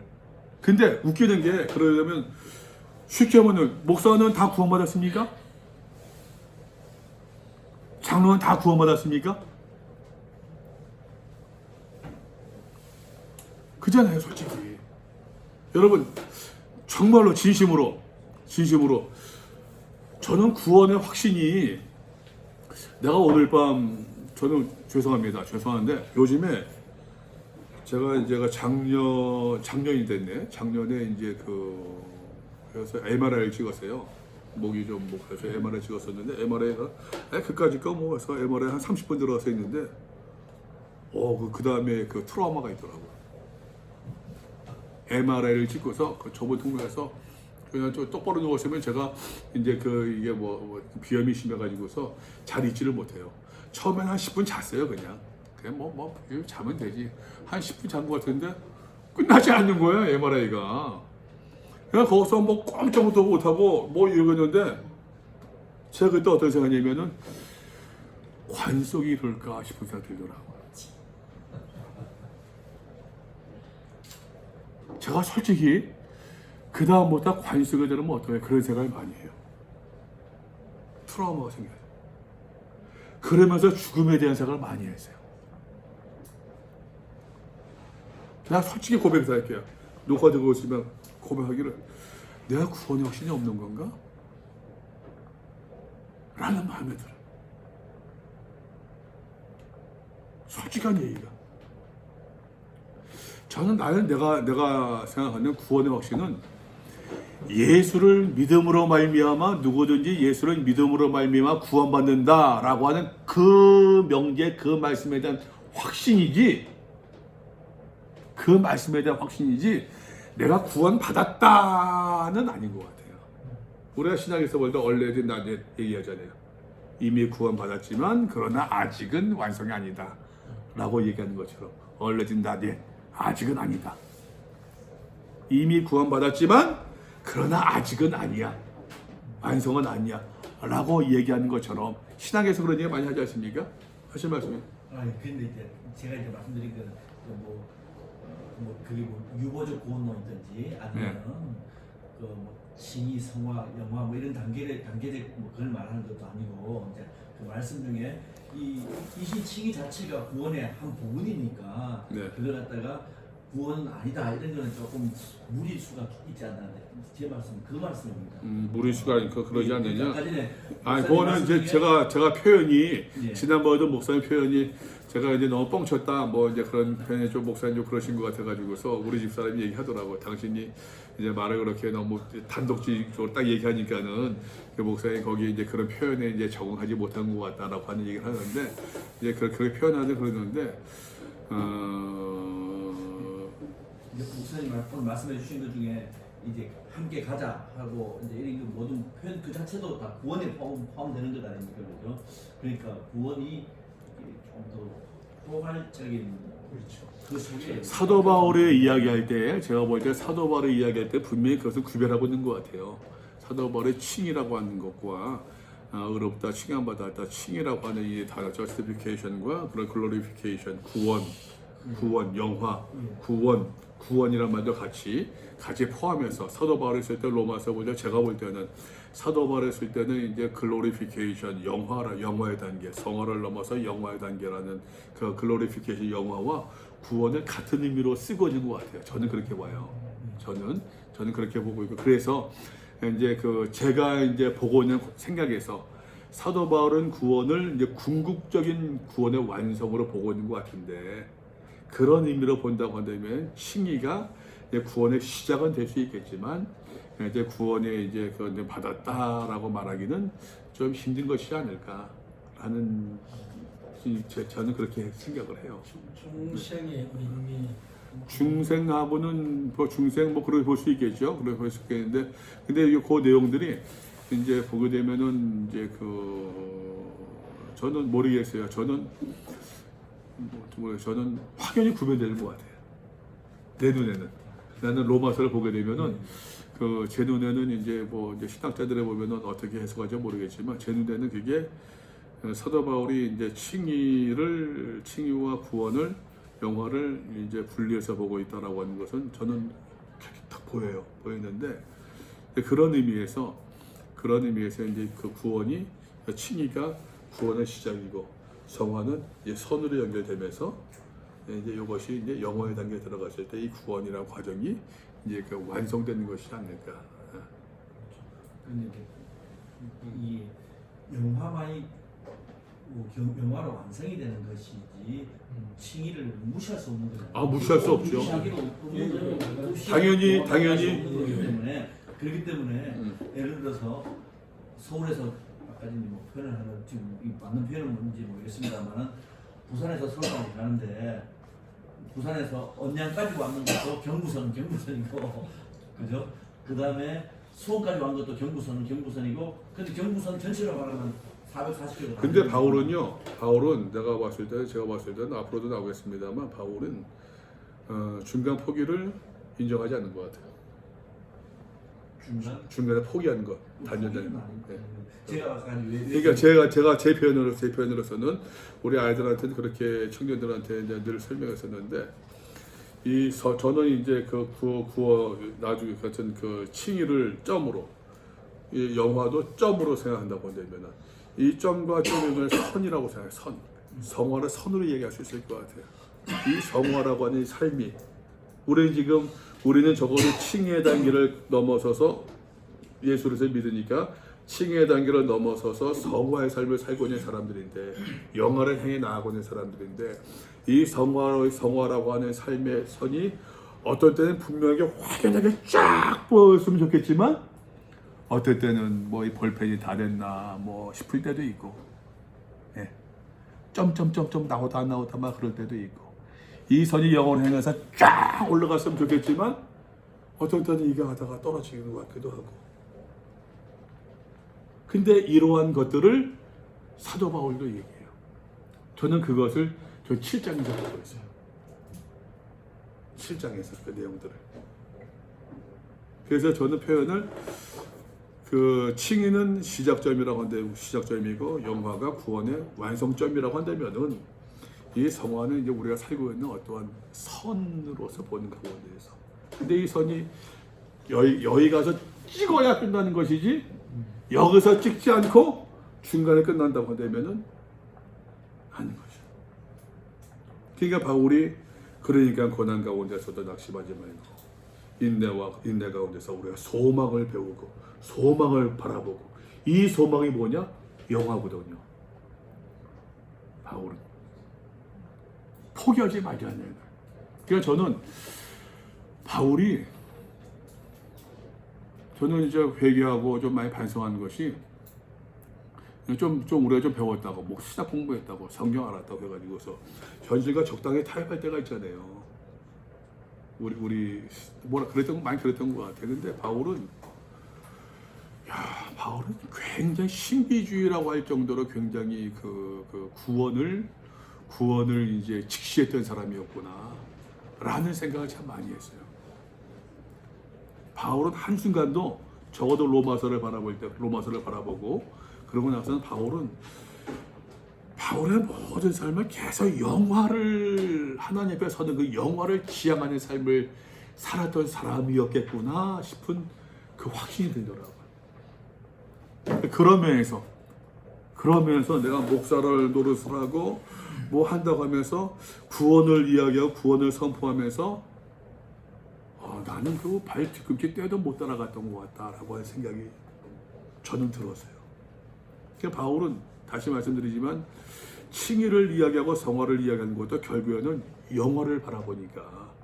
그러니까 저는 바울은 굉장히 철저하게 영화를 지향하고 영원한 구원의 완성을 소망하면서 나갔던 사람이었다라고 하는 저는 그 마음이 들어요. 그러니까 어떤 의미에서는 뭐 신학이 발달하고 뭐 문학이 발달하던 이 시대보다도 우리 옛날 어머니들 그냥 서쪽 하늘 붉은 노을 영문 밖에 뭐 찬송을 그 찬송이 더 바울의 사상에는 맞는 것 같다라는 생각이 전 들었어요. 그런 마음이.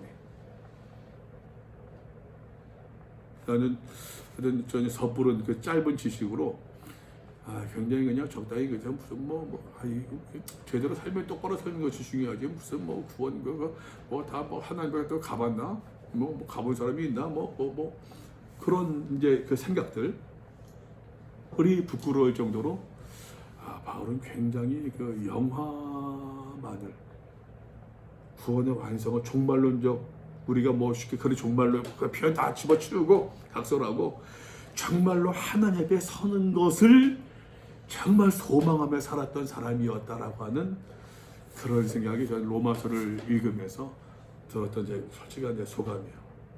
바울이 누구냐 했을 때 저는 바울은 철저히 구원의 완성, 하나님 앞에 서는 것을 소망하며 살았던 사람이었다라고 이야기하고 싶어요.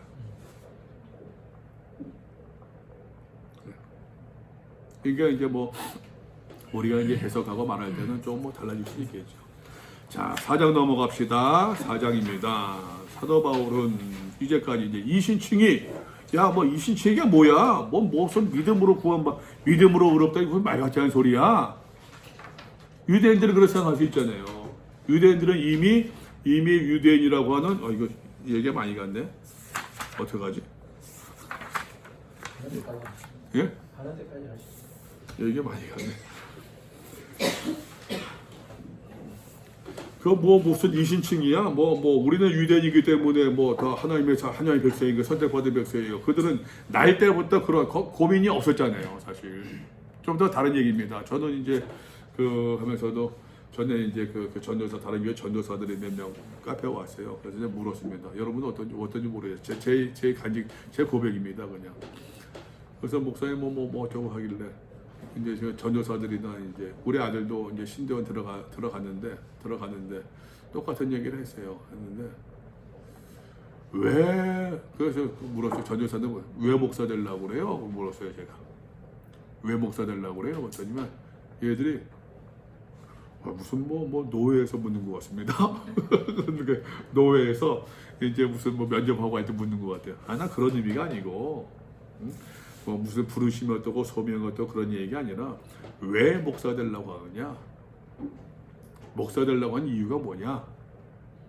제가 물었던 것은 why, 왜가 있어야 how, 어떤 목사가 되어야 된다. 왜 목사가 되어야 되려고 하는지, 어떤 목사가 되고 싶다고 하는 것. 시 있었을 때 그러고 나서 내가 무엇을 준비해야겠구나. 거기에 대한 how to가 나올 것 같아요. 근데 저는 제가 그랬거든요. 저 어릴 때부터 목사 되는 거 당연한 줄 알았었고 부모님의 서원이 있었고 저희도 모르는 기도가 있었고 그 목사가 되는 건 당연한 줄 알았었고 목사가 되는 것이 뭐 당연한 줄 알았었는데 그러니까는 제가 이제 50 넘어가지고서 내가 왜 그런 고민을 못했을까라는 생각이 좀 들었었어요. 유대인도 똑같습니다. 유대인들도 우리는 날 때부터 선민이에요. 그냥 왜? 그냥 선민이니까. 선민. 우리는 날 때부터 구원받은 거 왜? 유대인이니까. 그런데 너 사도 바울, 너 유대인이면서 너도 히브리파 사람이면서 베냐민파 사람이면서 왜 너는 이신칭이가 어떻고 무슨 뭐 그 믿음의 의를 이야기하고 있느냐? 그게 무슨 말 같지 않은 소리야? 라는 그런 식으로 유대인들이 질문할 수가 있잖아요. 그죠? 거기에 대한 답변이 4장입니다. 그에 대한 답변이. 봅시다 한번 4장 1절. 그런즉 육신으로 한번 같이 볼까요? 4장 말씀을 제가 그냥 읽을게요. 시간하니까. 그런즉 육신으로 처음에 마음은 사실 스토리 성경에서는 여러분들이 좀 같이 좀 그 내용을 파악하고 또 하나는 좀 하고 싶은 것이 카피 문장을 한 문장으로 한 단어로 딱 요약하는 거 또 중요할 것 같아요. 그거 좀 하고 싶은데 어쨌든 제가 하겠습니다. 그런데 육신으로 우리 조상인 아브라함은 무엇을 얻었다 하리요? 공동번역 뭐라고 말씀하고 있습니까? 우리 민족의 조상 아브라함의 경우는 어떠했습니까? 그러면 육신상으로 세 번역입니다. 우리의 조상인 아브라함이 무엇을 얻었다고 우리가 말할 수 있겠습니까? 아브라함에 대해서는 우리가 어떻게 결론 내릴 수 있겠습니까? 아브라함이 예를 들어보자. 아까 말씀드렸습니다. 사도 바울은 그 간과하심, 피로써 뭐 얘기하면서 이미 출애굽기에 있었던 하나님의 그 구원의 위대한 사건. 여러분 구약 성경에서 가장 중요한 사건이 뭡니까? 여러분 뭐라고 얘기하시겠습니까? 구약 성경에서 가장 중요한 사건. 출애굽 사건보다도 시내산, 출애굽과 시내산 모두 포함해서 출애굽하고 홍해바다를 건너고 그 다음에 출애굽 시내산에서 십계명을 받고 40년 동안 살아있던 출애굽 시내산 사건이 그 구약에서는 가장 중요한 사건이에요. 그죠? 신약에서는 예수의 십자가 사건이죠. 그죠? 이게 두 사건이에요. 이게. 그러니까 사도 바울은 지금 이미 이제 앞에서 보았던 것처럼 3장에서 지금 사도 바울은 출애굽 사건을 나름대로 지금 해석하고 있어요? 안 하고 있어요? 하고 있잖아요. 이제 믿음의 조상을 바라봅니다. 나중에 5장에서는 또 아담의 이야기 또 해석해요. 다시 이야기합니다. 사도 바울은 구약의 정통한 사람이어야 되니까요.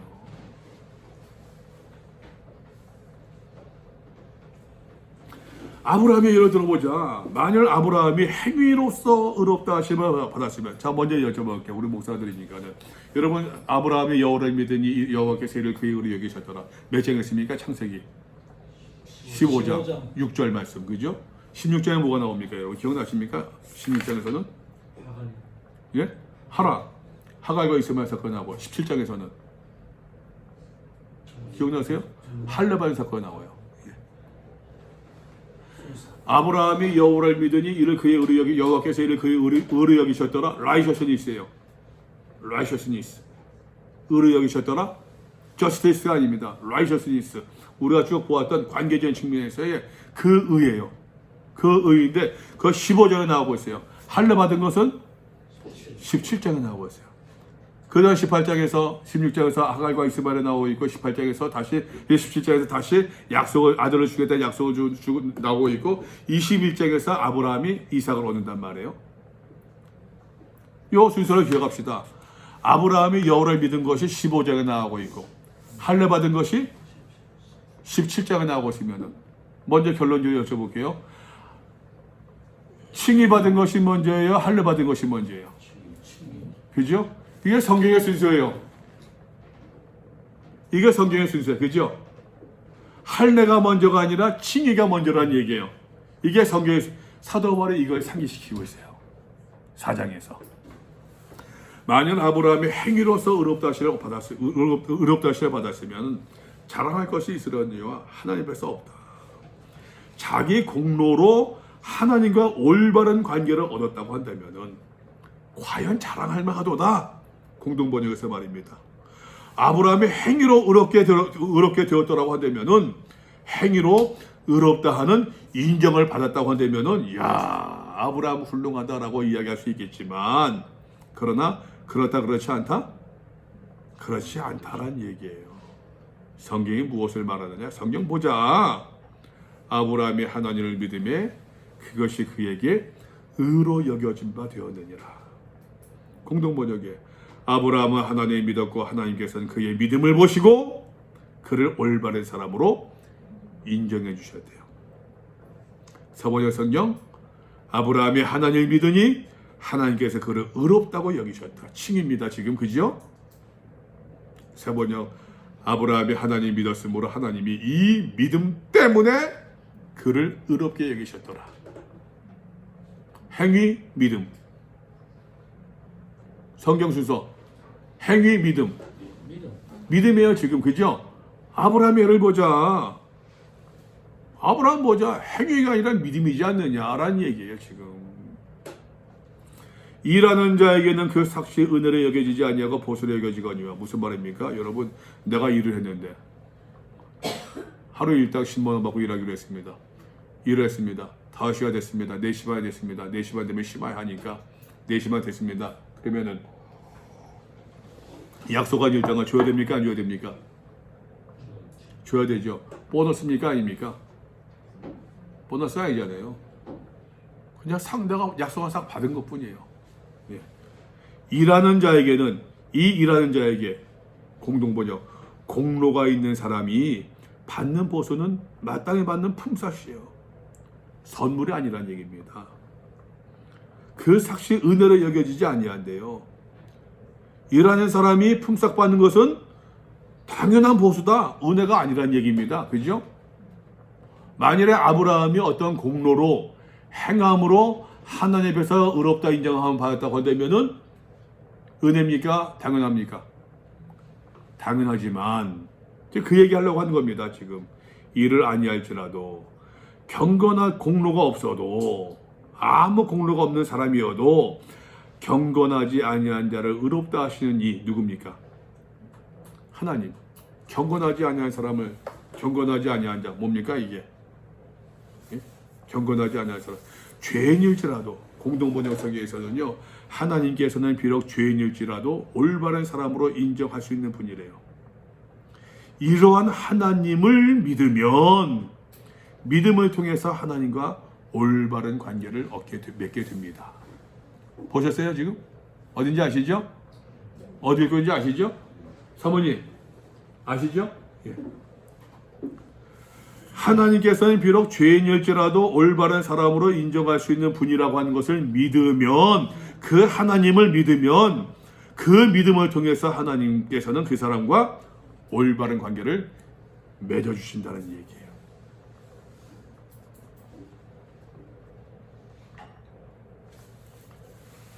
이런 것이 없이 아무 공로가 없어도 하나님께 의로 여기실 받는 사람의 복에 대해서 선행과는 관계없이 하나님께로부터 올바른 사람으로 인정받는 사람의 행복에 대해서, 여기서 해피니스로 얘기하네. 해피니스.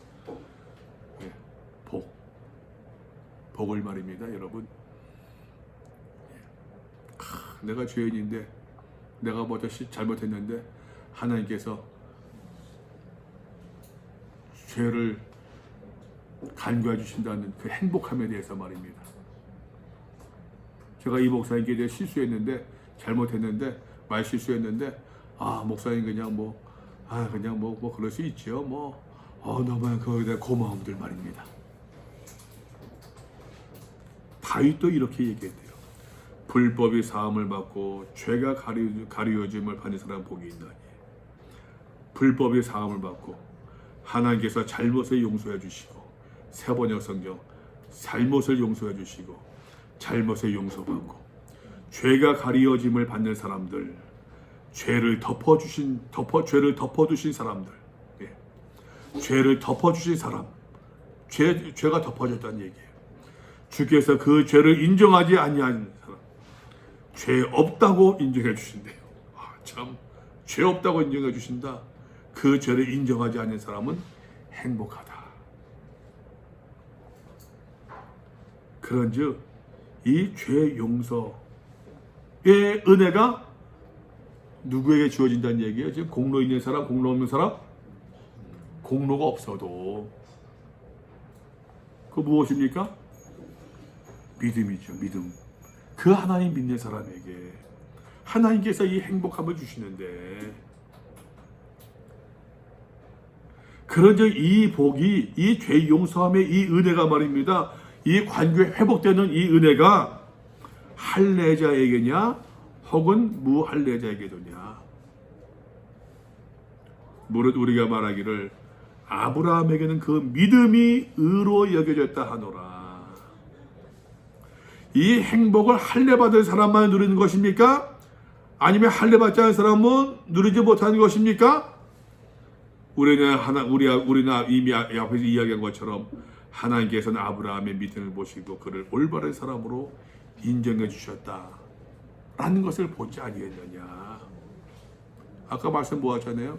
하나님의 유대인의 하나님이시냐, 이방인의 하나님 되지 아니하시느냐, 하나님의 차별이 없으시다 라는 말씀을 보았던 것처럼 이 은혜가 모든 사람들에게 임한다, 임하지 아니한다? 동일하게 임한다라는 이야기예요 지금. 그런즉 자, 아브라함은 기억해보자.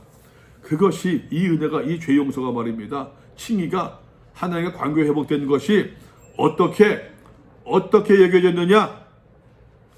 여겨졌느냐라고 하잖아요. 어떻게 하니까는 여러분, 행함 믿음이잖아요. 그죠? 오케이? 목사님, 김 목사님, 오케이? 어떻게 하니까 행함 믿음, 그죠? 근데 여러분 보세요. 공동모에 보니까 언제 그렇게 되었습니까? 언제? 언제니까는 할례 받았을 때, 할례 받지 아니했을 때? 언제요? 할례 받지 아니했을 때에. 그잖아요, 그죠? 언제? 어떻게? 세번역 성경. 그러면 어떻게 아브라함이 그런 인정을 받았습니까? 어떻게? 할례, 믿음이잖아요. 현대인의 성경. 그러면 언제 아브라함의 믿음이 인정받았습니까? 할례를 받은 후입니까? 받기 전입니까? 할례 받기 전. 언제 어떻게?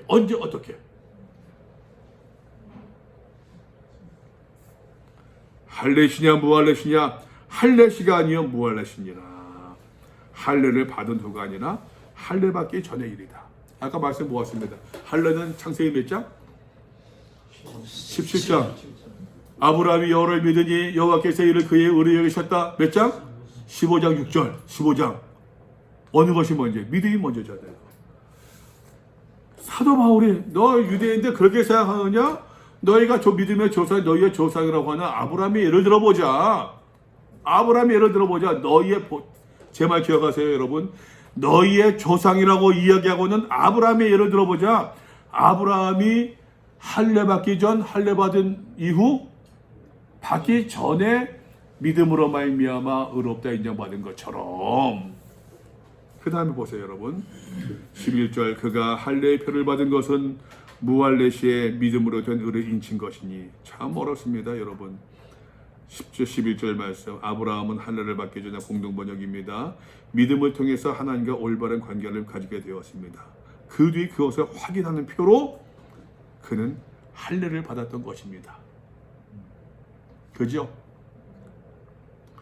세번역 성경 아브라함이 할례라는 표를 받았는데 그것을 할례를 받지 않은 상태에서 이미 얻은 믿음의 의를 하나님 관계 회복을 확증하는 것이었습니다. 현대인의 성경 아브라함은 할례를 받기 전에 이미 믿음으로 의롭다는 인정을 받은 표로서 후에 할례를 받았습니다.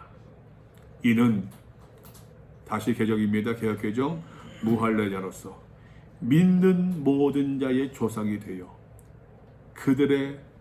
그들도 의로 여기심을 얻게 하려면 믿는 모든 자의 조상이래. 믿는 모든 사람들의 조상이래. 모든 믿는 자의 조상 누구란 얘기예요? 아브라함. 너희 유대인들 착각하지 말아라. 너희의 조상이다. 육신으로는 그럴지 몰라도 그죠? 육신으로는 그럴지 몰라도 아니다. 아브라함 믿음의 조상이라고 하는 거. 아브라함 우리 믿음의 조사로 얘기하는 것처럼 아브라함의 모델은 너희를 위한 모델이 아니라 믿는 사람을 위한 모델이라는 얘기예요. 또 하나 이제 컨버팅 시키죠. 리버스 시킵니다. 또 뒤집어 엎고 있어요. 유대인들의 상식을.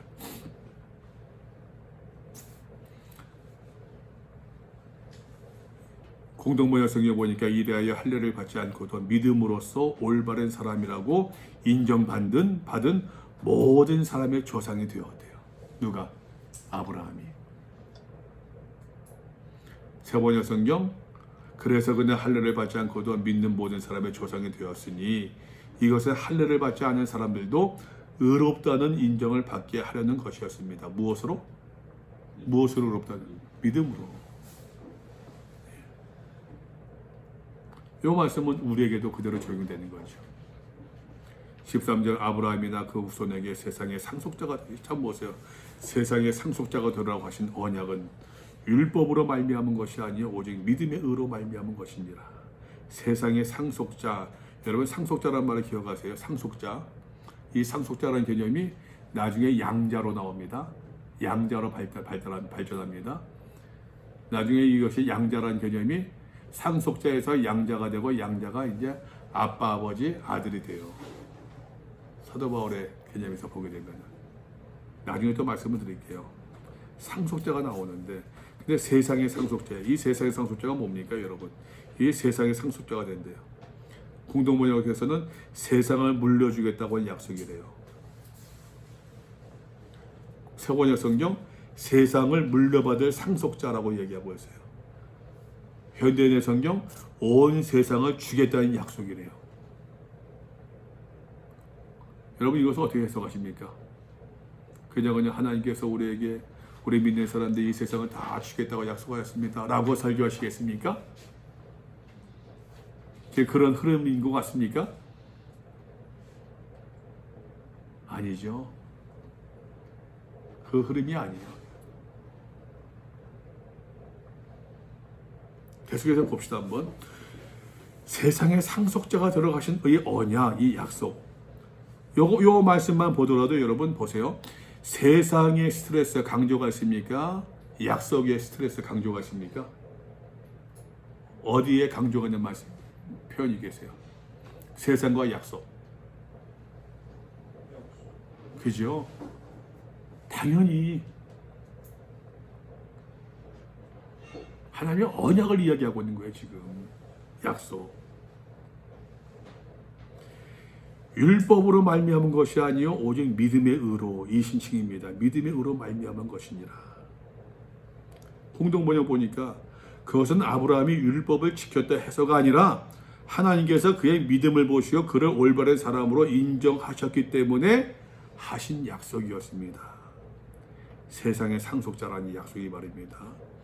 만일 율법에 속한 자들이 상속자이면 공동번역. 율법을 지키는 사람들만이 상속자가 될 수 있다면, 율법을 의지하는 사람들이 세 번역입니다. 상속자가 된다면은,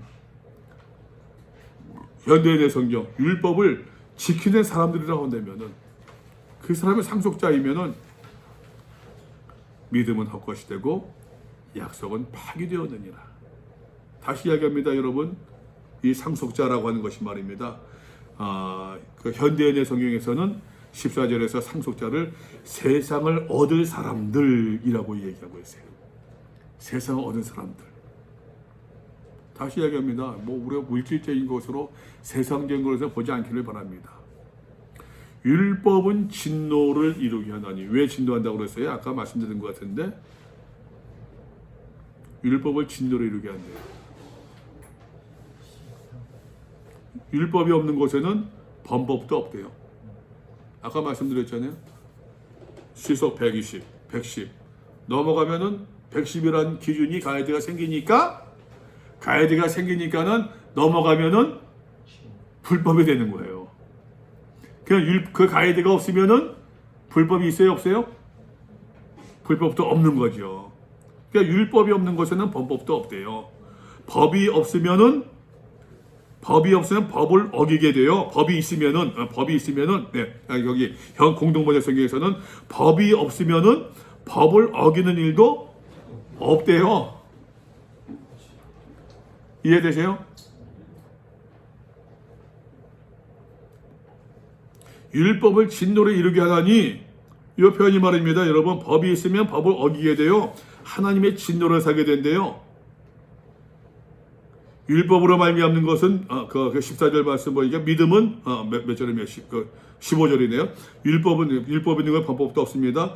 현대인의 성경에서는 율법은 아무리 잘 지키려고 해도 어기기 마련이고, 그 어긴 결과로 말미암아 결과로 하나님의 노여움만 심판만 사게 된다는 얘기예요. 그러니까 율법으로 이 하나님의 의를, 하나님과 올바른 관계에 들어갈 수 있다 없다?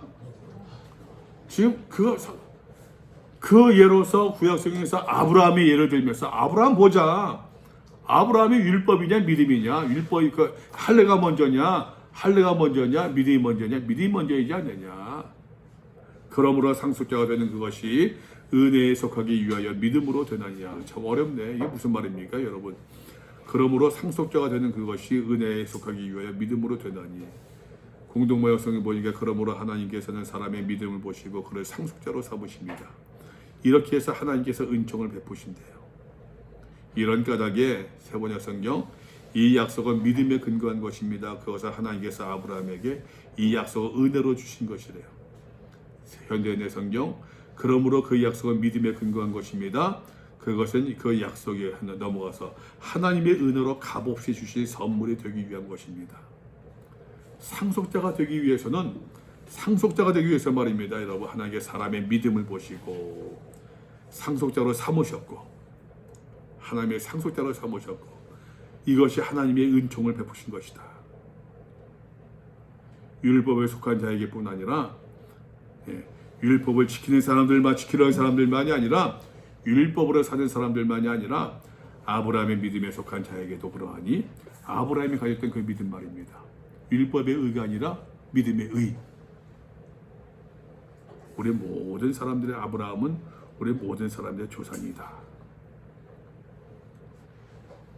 세상의 상속자는, 저는 그 어떤 물질적인 그 측면보다는 아브라함의 그 믿음을 잇는 그 사람들의 어떠한 그 증가, 사람들의 어떠한 그 많아짐을 의미하는 것 같아요. 풍성함들, 믿음의 역량. 여기 예? 이 로마서를 읽으면 조금 이렇게 법적인 역량, 그게 포함 안 돼 있습니까? 어떻게요? 다시. 법적인 걸 강조하기 위해서. 법적인 걸 강조한다? 예. 그러니까 상속자면 이어지는데, 네. 부서 중에 어떻게? 뭐 중에요? 이 넥서 제너레이션 중에 법적인 관계가 있는 사람을 두고 상속자라 이렇게 법의 법적인 관계적인 면에서 뜻을 두시지 않는다. 그거는 더 나중인 것 같아요. 더 나중에. 그건 더 나중인 것 같아요. 상속자게 되면 당연히 그 상속자인데 예를 들어서 그 아브라함 같은 경우들도 그 누구 아비멜렉이었었나 누가 이제 해가지고서 하나님께서 그 아들을 주실 것이다 했을 때 그 80세 75세 되고 10년 전 85년 뒤에 아들 줄 것이다 했을 때 뭐 아들은 뭐 하나님 그냥 그 아비멜렉이었나 그 사람은 이제 그 누구였지 엘리에셀 맞냐? 예, 엘리에셀 갖다가 이제 내 후계자로 삼겠다 이제 그렇게 했을 때 아니다 아들 주겠다. 그래서 그 아브라함이 85세 약속을 받고서 86세 이제 하가를 그 이스마엘을 낳잖아요. 그것처럼 그 엘리에셀이 상속자가 될 뻔했잖아요. 저는 이제 그 로마서에서 이제 상속자라는 말을 지금 이제 법적인 개념 맞죠. 예. 법적인 개념 맞죠. 상속자라는 것이. 느낌에서 예.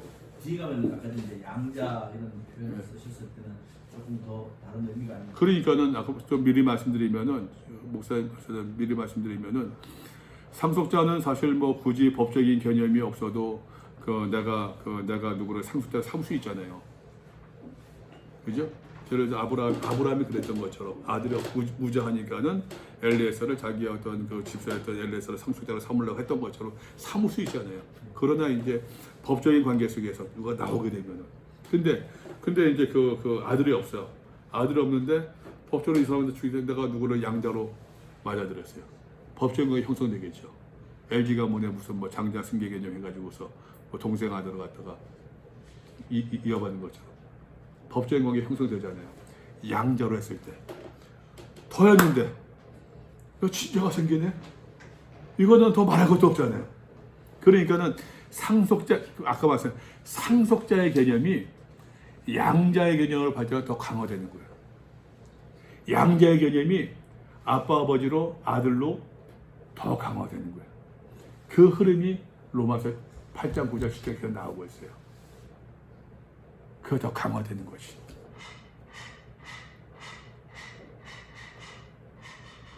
그 흐름이 아까 그래서 말씀드린 것이 상속자 기억하자고 말씀드린 것도 그 상속자가 양자의 개념으로 더 강화되는 것 같아요. 한번 보시자고 나중에 한번. 좀만 더 봅시다. 맞아봅시다. 이거 맞아봐도 되겠네요. 기록된 바 내가 너를 많은 민족의 조상으로 세웠다 하신 것 같으니 아브라함에게 하셨던 말씀이죠. 그가 믿은 바 하나님은 죽은 자를 살리시며 없는 것에 있는 것으로 부르신 이시니라. 그는 죽은 자를 살리시고 없는 것에 있게 만드신 하느님을 아브라함이 믿었다는 얘기예요. 99세의 아들을 얻는다고 하는데 말이 됩니까? 사라가 90세의 아들을 낳는다 말이 됩니까? 다 경수가 끊어졌는데 근데 우리가 잘 아는 것처럼 여러분 보세요. 잘 아는 것처럼 아브라함이 하나님의 약속을 제대로 믿었습니까? 믿었습니까? 잘 안 믿었잖아요. 잘 안 믿었잖아요. 여러분 기억나세요? 여러분 아실 것 같은데 창세기 12장 말씀 보게 되면은 하나님께서 아브라함에게 너는 내가 지시할 땅으로 너는 가라라고 말씀하시잖아요. 근데 가라면서 너는 너는 너의 고향과 친척과 내 아버지 집을 떠나 내가 보여줄 땅으로 가라. 내 고향을 떠나래요. 친척을 떠나래요. 아버지 집을 떠나래요. 내게 보여줄 땅으로 가라. 옛날에 했던 설교에서 네 가지 명령을 주시는데 이 네 가지 명령을 따릅니까? 안 따릅니까? 그렇죠. 이 11장 앞에 있던 것이 이제 대과거거든요. 대과거. 데라도 데려가고 아버지 데려가잖아요. 11장 보시겠습니까? 여러분 창세기 11장 재밌습니다. 11장 보면은 데라의 족보는 이러하니라. 데라는 아브라함과 나홀과 하란을 낳고 하란은 롯을 낳았으며 하란은 그 아비 데라보다 먼저 고향 갈대아 우리에서 죽었더라. 하란은 그것에서 죽었대. 하란. 아브라함의 형제 하란이 말입니다.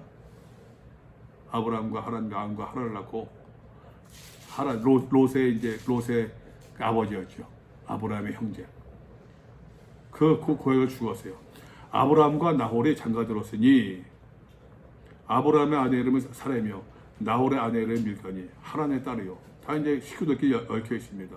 하란은 밀가의 아버지며 또 이스가의 아버지더라. 사레가 임신하지 못함으로 자식이 없었더라. 데라가 그 아들 아브라함과 하란의 아들인 그의 손자 롯과 그 아들 며느리 아브라함의 아내 사라를 데리고 갈대아인의 우르를 떠나 가나안 땅으로 가고자 하더니 요것은 지금 11장에 나와 있지만 순서로 따지면 12장 이후에 나와야 되는 기사예요. 이게 대과거예요, 대과거. 이해되시죠? 무슨 말씀인지? 근데 아브라함이 지금 하나님의 음성을 들었던 것이 12장에 나오고 있지만 이 말씀을 듣고 순종한 모습이 이제 11장에 데라 조건에서 나오고 있단 말이에요, 지금. 그때 아브라함이 아버지 데라를 데려갔다, 안 데려갔다? 갔어요. 조카 롯을 데려간다, 안 데려간다? 예? 데려갔어요. 하나님께서는 내 고향을 떠났습니까? 안 떠났습니까? 갈대우를 떠났어요. 친척을 떠났습니까? 안 떠났습니까? 조카 롯을 데려갔어요. 내 아버지 집을 떠나 아버지를 데려갑니까? 안 데려갑니까? 데려갔잖아요, 데라를. 보세요. 그 다음에 또 재밌는 게 데라가 그 아들 아브라함과 하란의 아들의 손자 롯과 그 아들을 다 떠났는데 하란에 이르러 거기 거류하였대.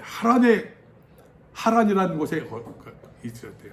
갈대아우르에서 가나안 땅으로 돌아오는 중간에 하란이라는 곳이 있었는데 하란에 거기서 거류했대요. 머물러 있었다는 얘기예요. 머물러 있었대요.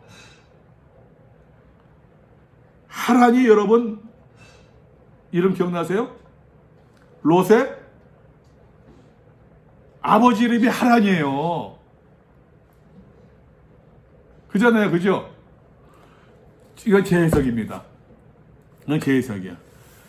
하란이라는 거, 내가 서울에 있었을 때 포항이라는 곳에 내 아들 포항이라는 녀석이 있었는데 이 녀석이 죽었네. 포항에 와서 쭉 하는 포항 와서 보니까 죽은 아들이 생각나는 거야. 죽은 아들이 생각나는 거야. 거리를 계속해서 갈대우르까지 가야 되는데 가지 못하고 있는 거예요. 거기서 거류했대요. 거기서 데라가 죽어요. 데라가 죽고 나서 거기서 떠날 수 있었던 거예요. 그만큼 하나님의 구원의 계획이 지연되었다. 얘기할 수 있잖아요. 그죠? 제 해석이에요. 다시 들어옵니다, 여러분. 아브라함이 하나님의 말씀에 제대로 순종했습니까? 안 했습니까? 했어요, 안 했어요? 안 했잖아요. 그래서 거기서 이제 하갈을 통해서 이제 그 이스마엘도 낳고, 그래서 복잡하고서 이삭을 낳으니까 그냥 그 이스마엘이 말입니다. 이삭이 귀엽던 거 데리고 노니까는 열받아가지고서 그냥 사라 뒤집어지고 해가지고서 막 그런 사단이 벌어지잖아요. 근데 바울은 그 모든 과정들 다 부족하고 다 접어두고 아브라함이 여호와를 믿으니 이를 그로 여기셨더라. 이걸 보고 있는 거예요. 다시 얘기합니다. 바울이 해석하고 있는 거예요. 아브라함의 생애를. 예. 그렇게 해석하고 있는 거예요. 그 해석을 지금 아브라함이 바랄 수 없는 중에 바라고 믿었으니 무슨 말입니까? 100세 얻어서 99세에서 아들 얻을 수 없는데 아브라함은 절망 속에서도 희망을 잃지 않고 믿었대요. 그 아들 얻는 거. 아브라함이 희망이 사라질 때에도 바라보면서 믿었대요. 도저히 불가능한 것을 바라고 믿었대요. 그래서 내 많은 민족의 조상이 되게 하려 하십니다. 많은 민족의 조상이 되었다. 이게 여러분 세상의 상속자이지 않겠습니까? 많은 민족의 조상이 되었다고 하는 것. 세상을 지배하고 그것이 아니라 이것이 세상의 상속자이지 않겠느냐. 제 해석입니다. 다르게 해석하자 아니고 그가 백세가 되어 자기 몸이 죽은 것 같고 사례가 죽은 것을 같으면 알고도 알았지만 알면서도 믿음이 약해지지 아니했고 희망을 잃지 아니했대요. 믿음이 없어 하나님의 약속을 의심하지 않고 그는 끝내 하나님의 약속을 믿고 의심하지 않았대요. 믿음으로 견고해져서 하나님께 영광을 돌리며 찬양하였고 약속하신 것을 또한 능히 이루실 줄을 확신하였으니 그러므로 그것이 그에게 의로 여겨졌느니라. 아브라함이 여호와를 믿는 것이 우리가 생각하는 것처럼 완벽해서 완벽한 그 믿음이 아니라 아이고 요게 믿음이었어 라고 하지만 그러한 믿음이라고 할지라도 주께서 말씀하신 것처럼 너희의 겨자씨 하나만한 믿음이 있어도 이 산을 명하여 바다에 들리오라 해도 그대로 될 것이라 말씀하셨는데 우리 가운데서 뭐 그런 얘기 들어본 적이 있으십니까 여러분? 그 산은커녕 뭐 돌아나 믿음으로 말로서 옮긴 분이 있습니까? 겨자씨 하나만도 못한 믿음이었는데 그 믿음을 보시고 하나님께서 우리와 올바른 관계를 의롭다고 인정해 주셨더라. 그러니 은혜라고 하는 거죠. 겨자씨 하나만도 못한 믿음을 보시고 은혜라고 하는 것이죠. 그에게 의로 여겨졌다 기록된 것은 아브라함만 위한 것이 아니요 의로 여기실 바도 우리도 위함이니 곧 우리 주 예수 그리스도를 죽은 자가 살리신 하나님 믿는 우리 모두를 위한 것이다. 예수는 우리가 범죄한 것 때문에 내줌이 되고 예수는 우리 죄 때문에 죽으셨대요. 우리 범죄 때문에 죽임을 당하셨고 또한 우리를 의롭다 하시기 위하여 살아나셨다. 우리를 하나님과 올바른 관계에 놓아주시기 위해서 다시 살아나신 분이시다. 이 믿음을 이분을 믿는 것, 이분과 더불어 믿으며 나가는 것, 이것이 이제 5장 1절만 읽어볼게요. 그러므로 우리가 믿음으로 의롭다 하심을 받았으니 우리 주 예수 그리스도로 말미암아 하나님과 화평을 누리자. 이제까지 칭의였어요. 칭의의 성경적 예를 성경적 인물로 누구를 들었습니까? 아브라함을 들었던 거고 이제는 우리가 칭의를 받았으니 하나님과 더불어 화평을 누리자. 하나님의 손을 잡았으니 손잡고 계속 나아가자. 이제 성화의 삶을 이야기하기 시작하는 거죠. 이제부터.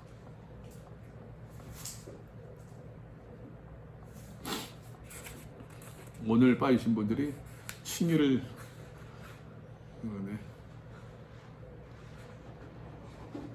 혹시 하실 말씀 있으십니까? 이 목사님이